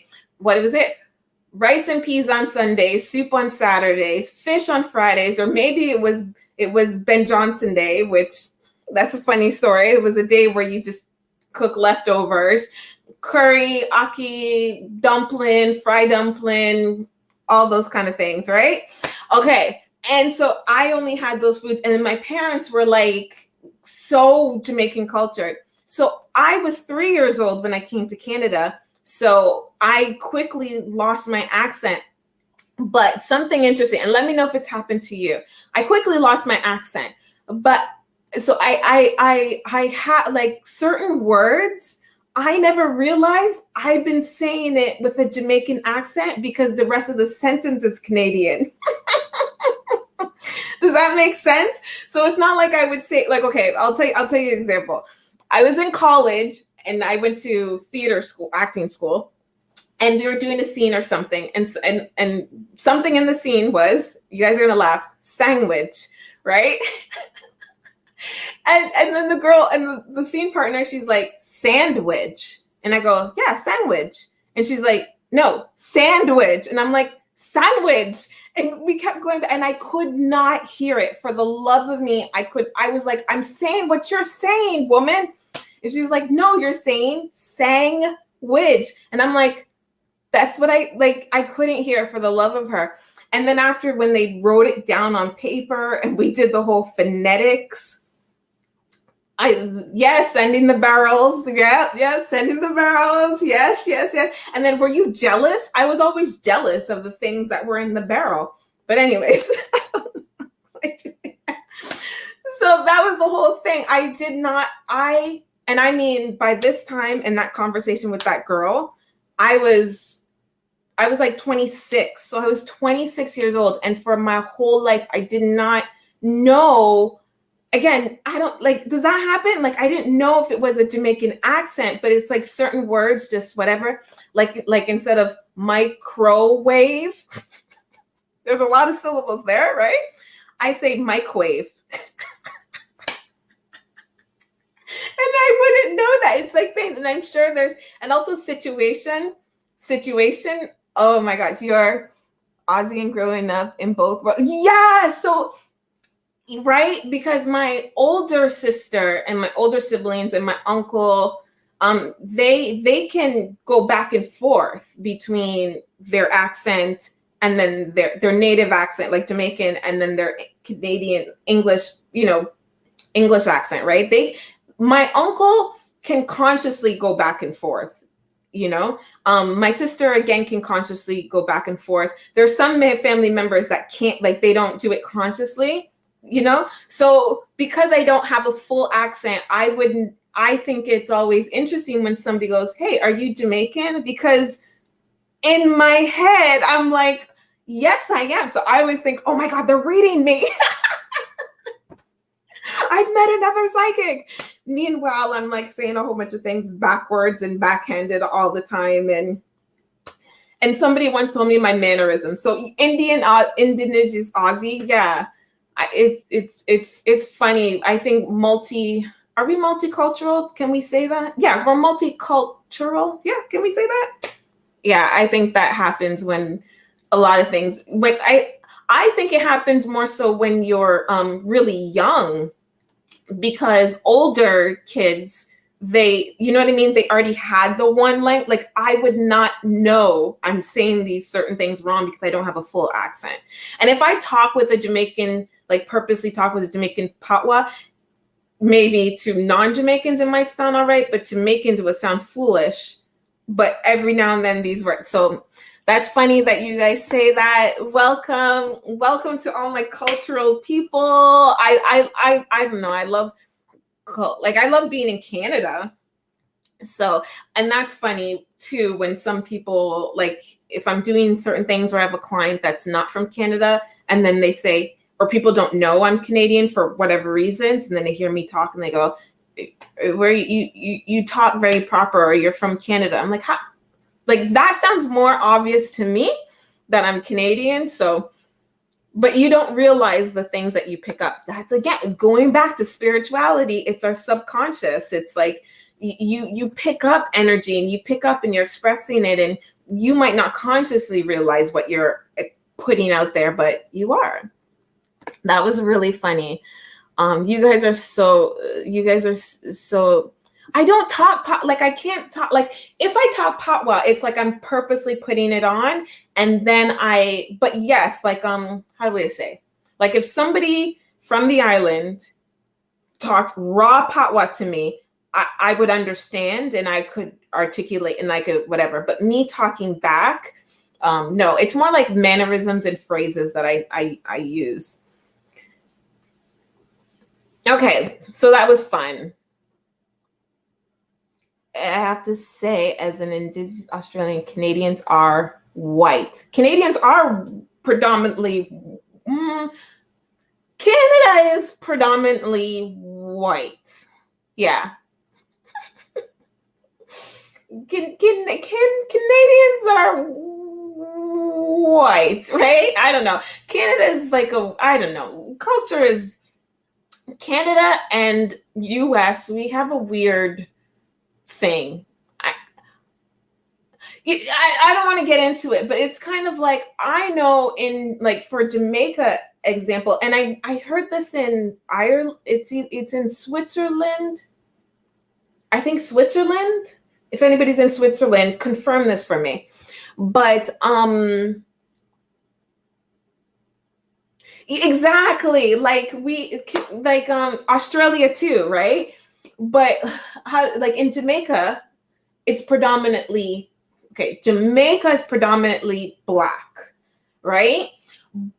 But a white Jamaican, so a white person that's born and raised Jamaican, and maybe their parents and their ancestors are born and raised Jamaican, we would consider them Jamaican. Like, we wouldn't say white Jamaican. Like, it's more like are more whatever your culture is, right? And plus, I think Jamaicans just try to, like, own everything. Like, you could be like one quarter, you're completely white, and you're one quarter Jamaican. We're like, you're Jamaican, So, like, a Jamaican man is a Jamaican man. We're here in Canada, it's like you're either white Canadian, Black Canadian, Italian. Like, you then break it, which in Jamaica, and people are surprised that Jamaica is also it's predominantly Black, but it's pretty multicultural. Okay. All right. Thank you guys for that little fun break. We should get back to readings. Christopher, I hope all of that made sense about the boxing. I'm trying to get to everybody's first question, then we'll go and hit them back with the second question. I know that we asked that. Look, look at this. Light worker. am drawn to offer you tarot card reading, my love. Message me or send me a friend. Why would, if you are drawn to give me a reading, just give it to me. Just give it to me. There's no resistance. None. There's no resistance here. If somebody's drawn to give you a reading, give me a reading. Give it to me. I'm drawn to give these people in here answers to some of their questions, and that's what I'm doing.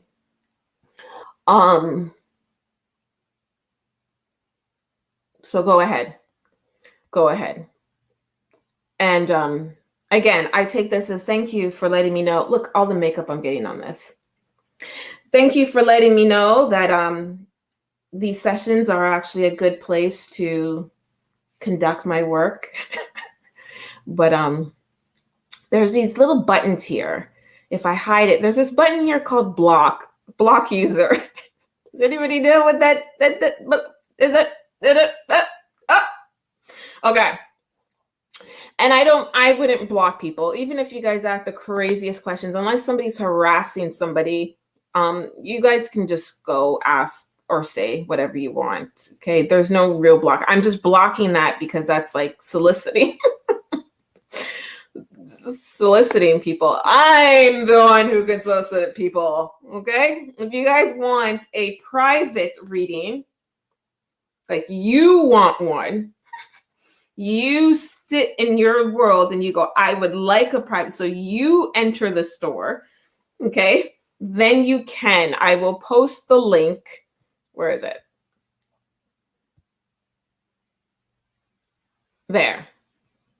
There it is. And then I will put it, it's in the description box as well, where you can book a private reading. Okay. It's not me telling you to have a private reading.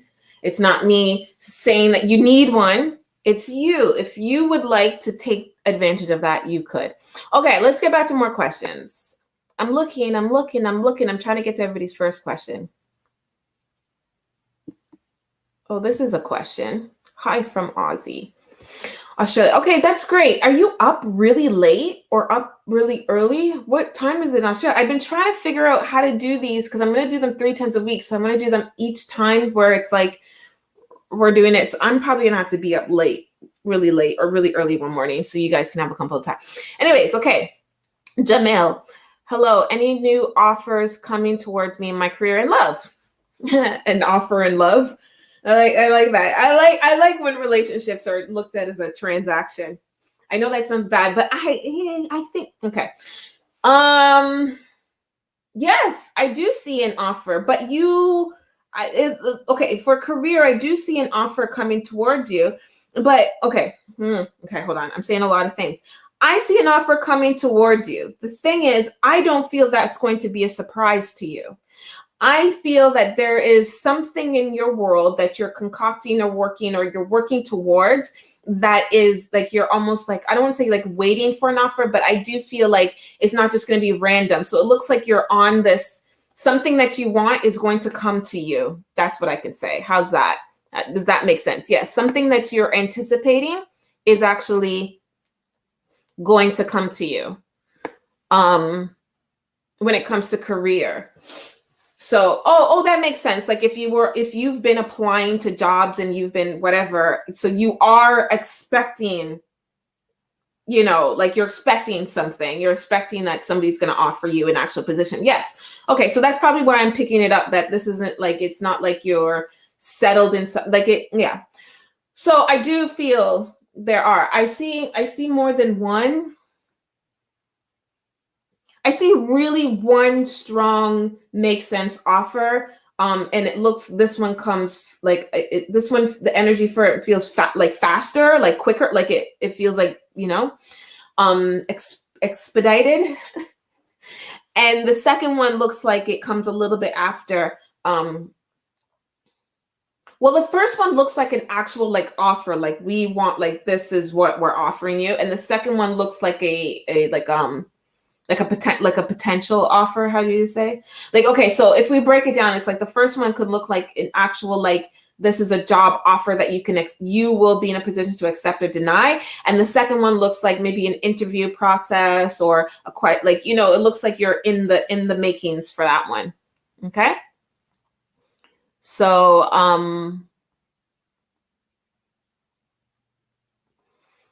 yeah, I'm just going through the whole.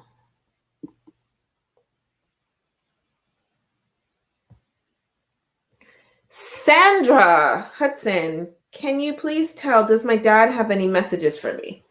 Again, so I like it when you guys ask the direct questions that you want to ask of your people and your loved ones. Think of it as that they're with you, just like me with my loved ones that are passed on. I like directly ask them things that I want to know. Like I say, again, I'm going to refrain from saying the two people's names just because, not that I have a problem with saying his name, just because if anybody else who knows me and they might know the people who I'm talking to, and I'm trying to respect this whole world of thing, right? So if let's call one, I'm making up these names, BB.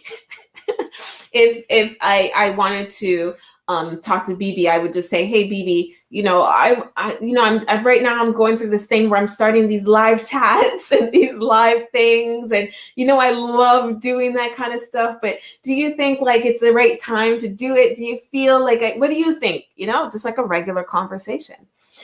So a regular conversation. But yeah, there's times where, and I'm not knocking when you guys say, do they have any messages? I just want to temper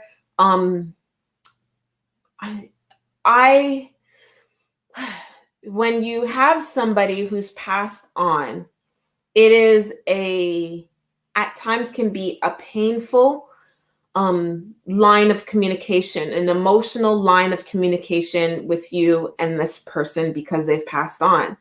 So I want to really respect that. And I want that, if I could bring back one of my people who's passed on, I would, and I know I can't. So there's always that thing in the pit of my stomach that, you know what I mean? This is a different conversation from calling somebody. So I want to respect that. So if I want to connect with somebody who's passed on and I know I'm doing so for a direct purpose, if that makes sense. You understand? To have a regular relationship with someone who's passed on is we have to understand that it's different now, and if you hold on to that, I can't wake up and just go over to BB's house, and I can't just like give her a hug and all those kind of things, right? So the more that I want to be cautious of bringing up those feelings, that loss, that pain, that loss, that depriving of what we can do, right? And instead replace it with a actionable question, an actionable thing to say, okay, I can't hug you, I can't do all these things, I can't have the relationship that I want, but I have an actionable question. So that's why I doing a reading with passed on people and saying, hey, they this, they that, they love you, they have this and stuff. It's highly emotional. And at the end, you can feel really great about the little bit of connection that you had, but that connection that you might experience dissipates when the reader experiences, and then you're left with that feeling. And I'm trying to, that is something I respect more than anything. It's not a show for me to say, oh, I can connect with passed on people. Look, this is their messages. No, I've never perceived it as that. And I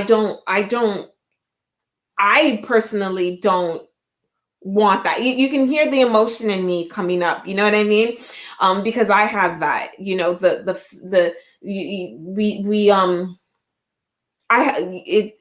an empathy. Yeah. I'm going on and on because I'm trying to get you guys to understand that concept of connecting with somebody who's passed on.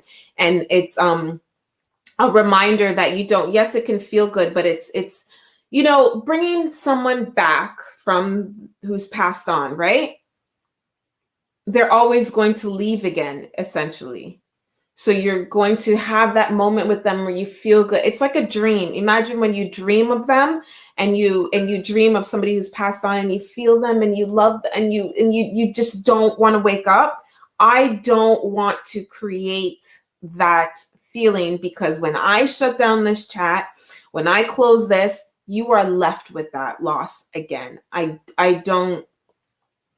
I've given enough readings with passed on people and clients for over the years that I've come to really understand what happens from a client's perspective. Okay. So that's why I accept like a direct question, because that's something we can go in, we can ask, we can come out, that type of thing. In asking the correct question, you are getting a little bit of a bond, but it's actionable. We're there. So does your dad have a message for you?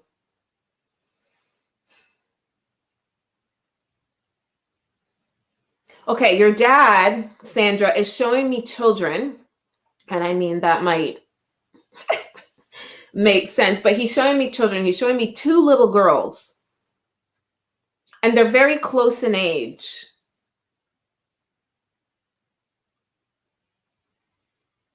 So I don't know if this is you and a sibling or you and your child, but he's showing me 2 little girls close in age. And it's so like I see them in like little like kid dresses, like a dress where like actually I see it looks like a white dress, a white dress with little fleurs, and I'm seeing little like frills about little frills, and it's like orange, so white, and there's some orange elements on this dress, and it also has an orange ribbon underneath the breast of the dress, but it's a child's dress, but you know what I mean, like that part, the chest part of the dress. And he's showing, and it's like he's just enjoying, like he's just loving being with these like it looks like a really fun time. For some reason, this fun time looks like outdoors, but not to say like out in the grass or in the wilderness, but it looks like outside, like it looks like we're walking down a street somewhere. Hopefully that made sense for you. If you have a more direct question, we can take a look at that.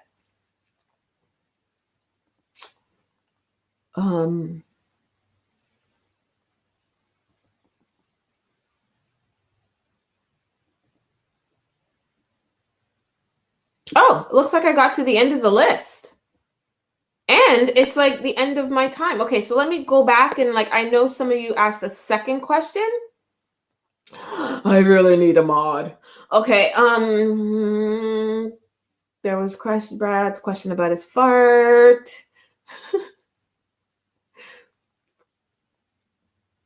Dee's question about that.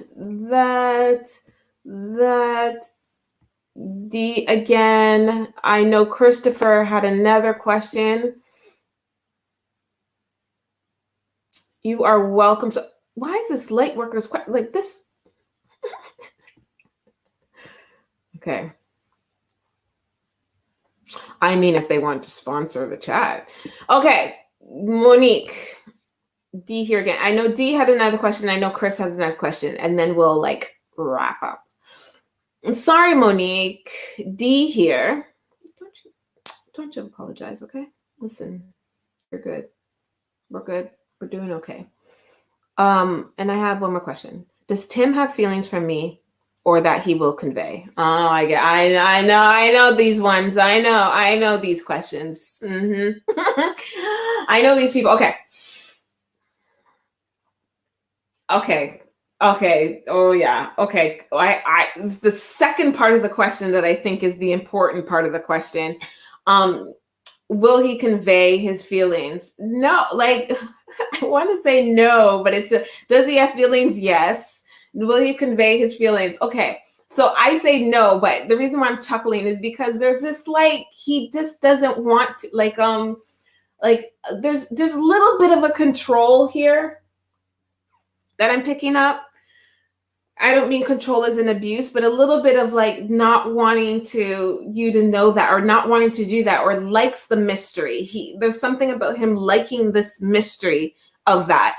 I do feel like that's like I'm trying not to use psychological terms, but I feel like it's a little bit of a defense mechanism. I think there's a little bit of him anxious about his feelings and anxious about like what he feels or what could happen or what's going on. So it's kind of like he wants you to have some idea, but he doesn't. So he wants to like, I shouldn't do that because that sounds like it's manipulative, but I'm going to do it and I'm going to explain at the end. So it's kind of like he wants, his soul is trying to let you know that there are some feelings there without his external self having to do the work. And there's a little bit of an awareness of this. And there's a little bit of like him not trying to convey, so not trying to express it. So if I step in Tim's energy, it's kind of like, I'm not ready there yet. I don't know, but I like her and I want her to know that, but I'm just not ready. It sounds like it's like a not ready yet, like a not there yet. Almost like within even himself, he hasn't completely developed or understand these feelings. You know, it's like a person who see somebody and they're like, they're cute. I like that person. They're cute. And then they start talking to them like, oh my God, they're really nice too. Oh my gosh. And then they have like a little fantasy, but they haven't come to the point of like, oh my gosh, I really like this person. And I think I want that. I think he's a little bit more there actually, but just not at the point like what's to come out of this. It's kind of like just wanting to enjoy or stay in the moment, if that makes sense.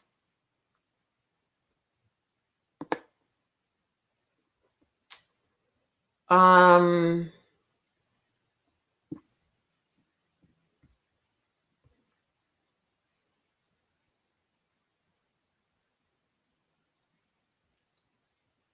don't know if we've asked. Okay, sorry if I stepped over. Let me ask this question. Let's do this. Okay. What does my grandma or Uncle Mark have to say about my relationship? Uncle Mark has kind of like a nothing. I get not so enthused. He seems to be unsure of your partner. He seems to be not unsure of your partner. Now, there's like a protectiveness about Uncle Mark, right? So again, people who passed on are still people, right? So they might be, so basically it's like, I feel we're not asking me, my intuition, or what I'm picking up about your relationship. We're asking Mark's opinion of your relationship. You understand what I'm saying? So Mark's opinion does not necessarily reflect your actual relationship. It just reflects his opinions of it. And you knowing Uncle Mark, maybe it will make sense. But I do feel like there's a protective thing about you and your relationship, or something about your partner that makes him a little bit like, not dislike, but like kind of like, like this person has a little bit more to prove, or let me see, something looks off about this person in Mark's opinion, Uncle Mark's opinion, and I want to kind of double check around some more, that type of thing. Again, grandma comes off as like really open, but then has this like edginess to her. Grandma, there's a female. So, okay, there is a female. So does grandma have daughters? Is grandma daughter your mother? Grandma's daughter your mother? There's like okay, so grandma, I get this like not like careless, like a okay, like whatever goes kind of thing. But then underneath it, I have a very like almost like opinionated, stern type personality. And then in between there, it looks like a female that she gives so much to.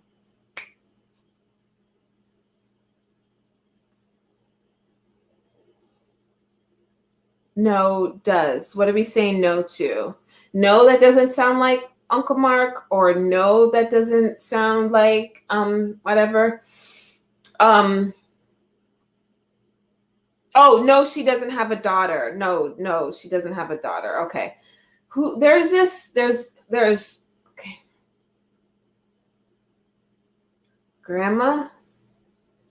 Okay, so basically I'm seeing two sides of grandma, okay? So there's a side where it's like very like carefree, like whatever, like sure, that's great, that's wonderful.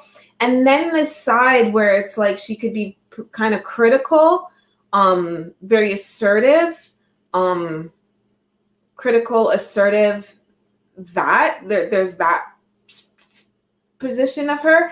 And then there's an actual person that I'm seeing where she like puts a lot of on, like she's very dependent on this person, very like the bond between this person seems a little, I don't want to say codependent, but like a little bit like puts a lot of weight on this person. It feels like a female or feminine energy. Okay, so that's what I feel that actually, and even with how I pick up that grandma could be critical in some ways and stern, I don't see she has anything negative about your relationship, actually.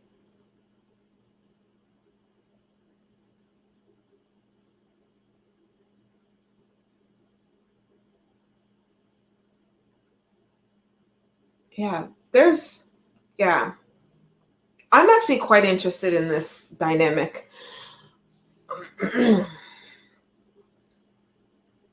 So was grandma your mother's? I know now. Okay, you went. Okay, then okay, then I'm gonna. If you understand, then I'm gonna, because now we're getting very personal. All right, you guys. Okay, so there we go. I will see you guys on Sunday. I don't know what time, because I don't know what time. I don't know what time. It's like I'm trying to pick somebody's time zone, and then I'll be like, I'll do it then. But then also, I don't like this. I love the nighttime. I am a nighttime. I love the nighttime.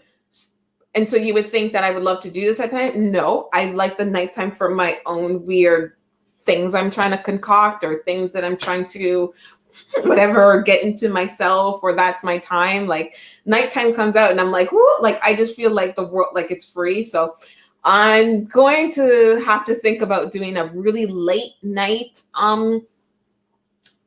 session. Like I mean like late night, like 11 to midnight.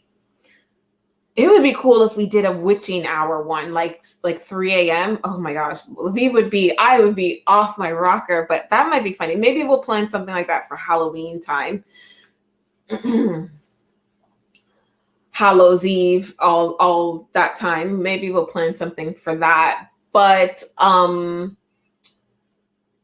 yeah, nighttime, I don't know. I don't know if I'm gonna really, because I probably wouldn't even be like proper. Like if I were gonna, I'd be slacking. I just wouldn't be focused or whatever. But I don't know what time I'm gonna do this. But I appreciate you all for coming in here. It's fun. It's fun to host these things, and anytime we do it, just post your questions in the chat. We'll get to them. Sometimes we'll get to them sooner. Sometimes we'll get to them later. Sometimes we'll talk about a topic.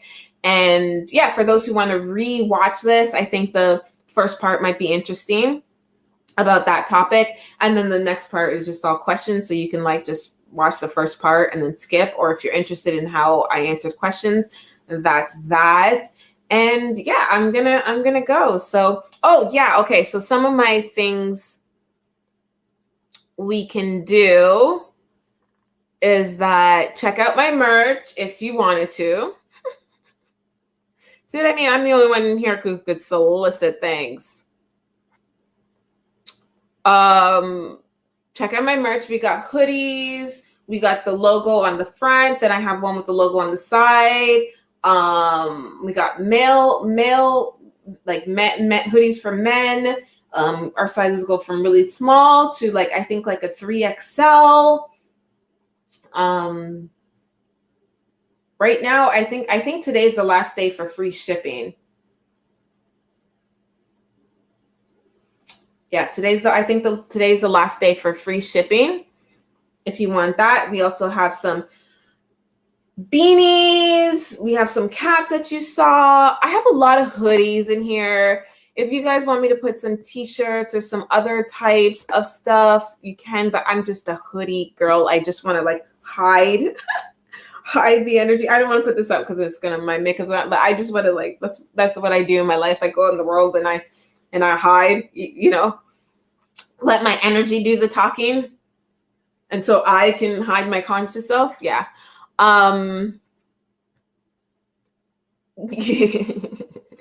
So hold on, because I learned how to do something the other night, so I'm gonna do it again.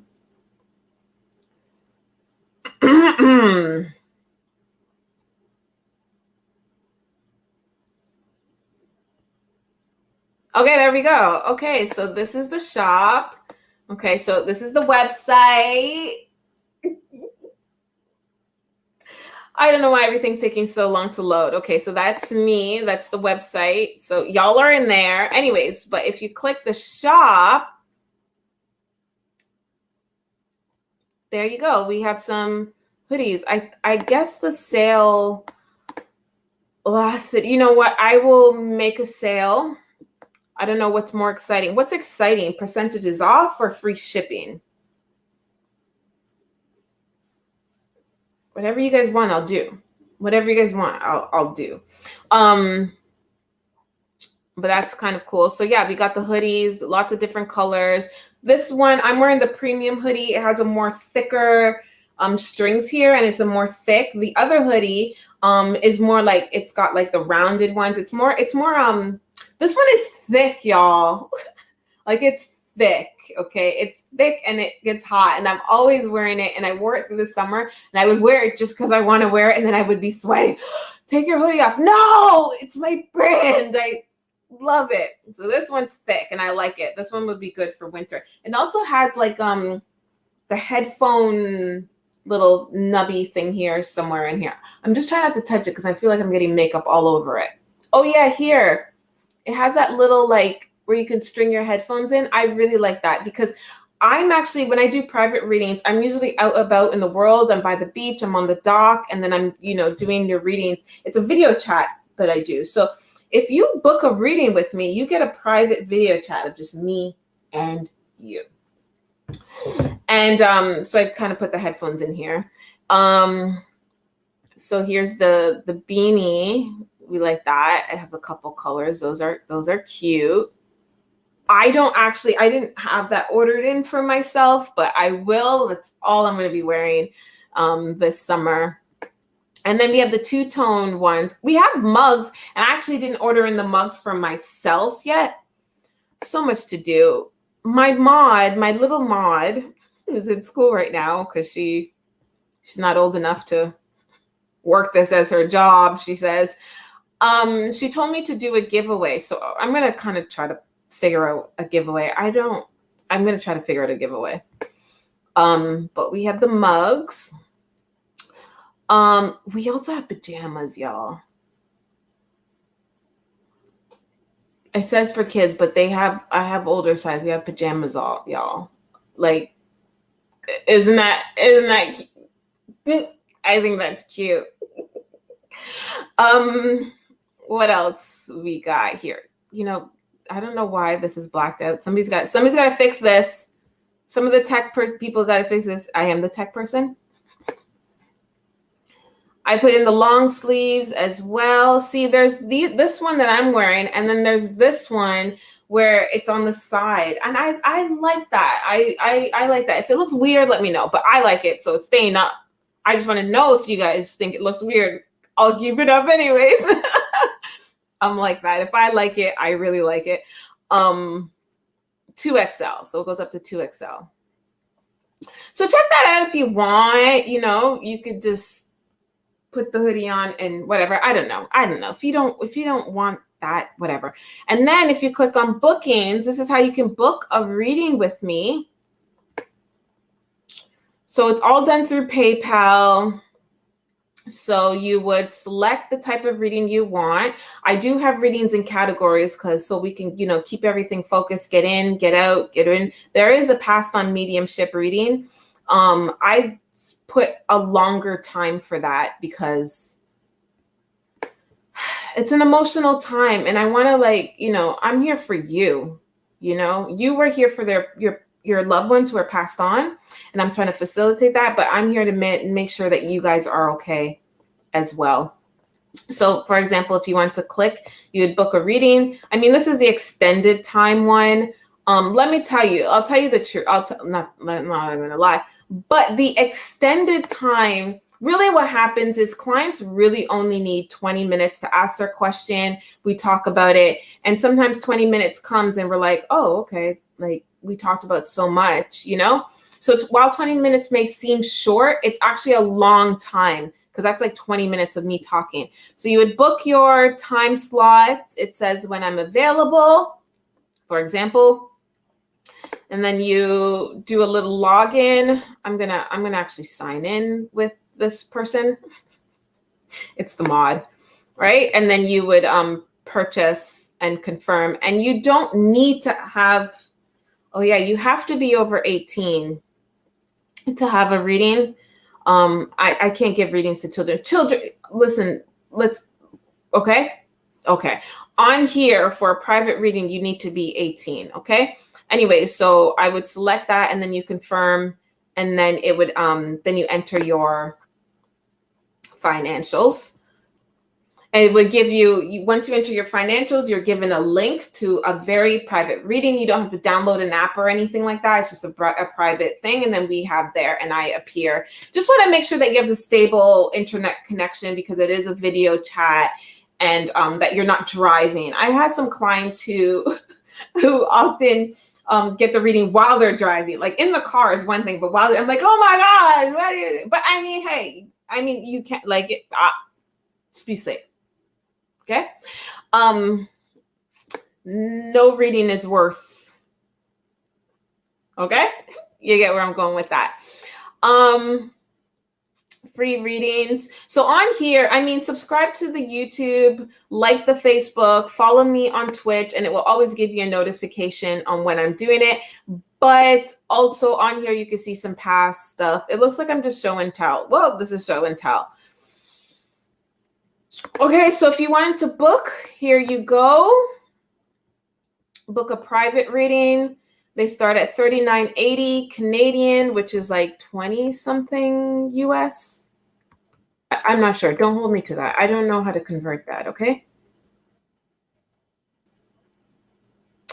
Oops, that's my email. See, I knew I was going to share something that I shouldn't share. Okay, stop sharing. Oh.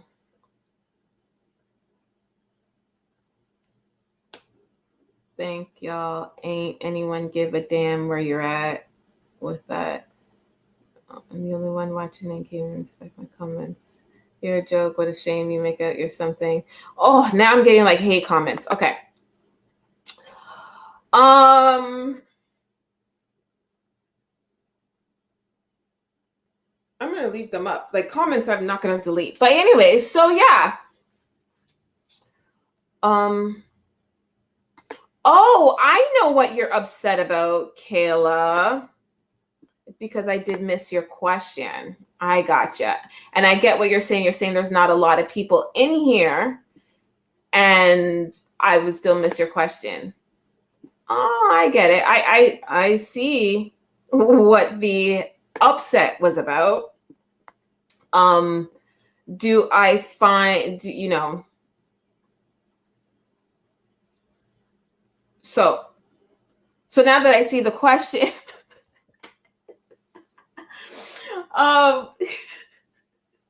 so now that I understand her upset, I understand her upset, but I'm a joke now, so I don't think she wants anything from me. So we won't answer the question.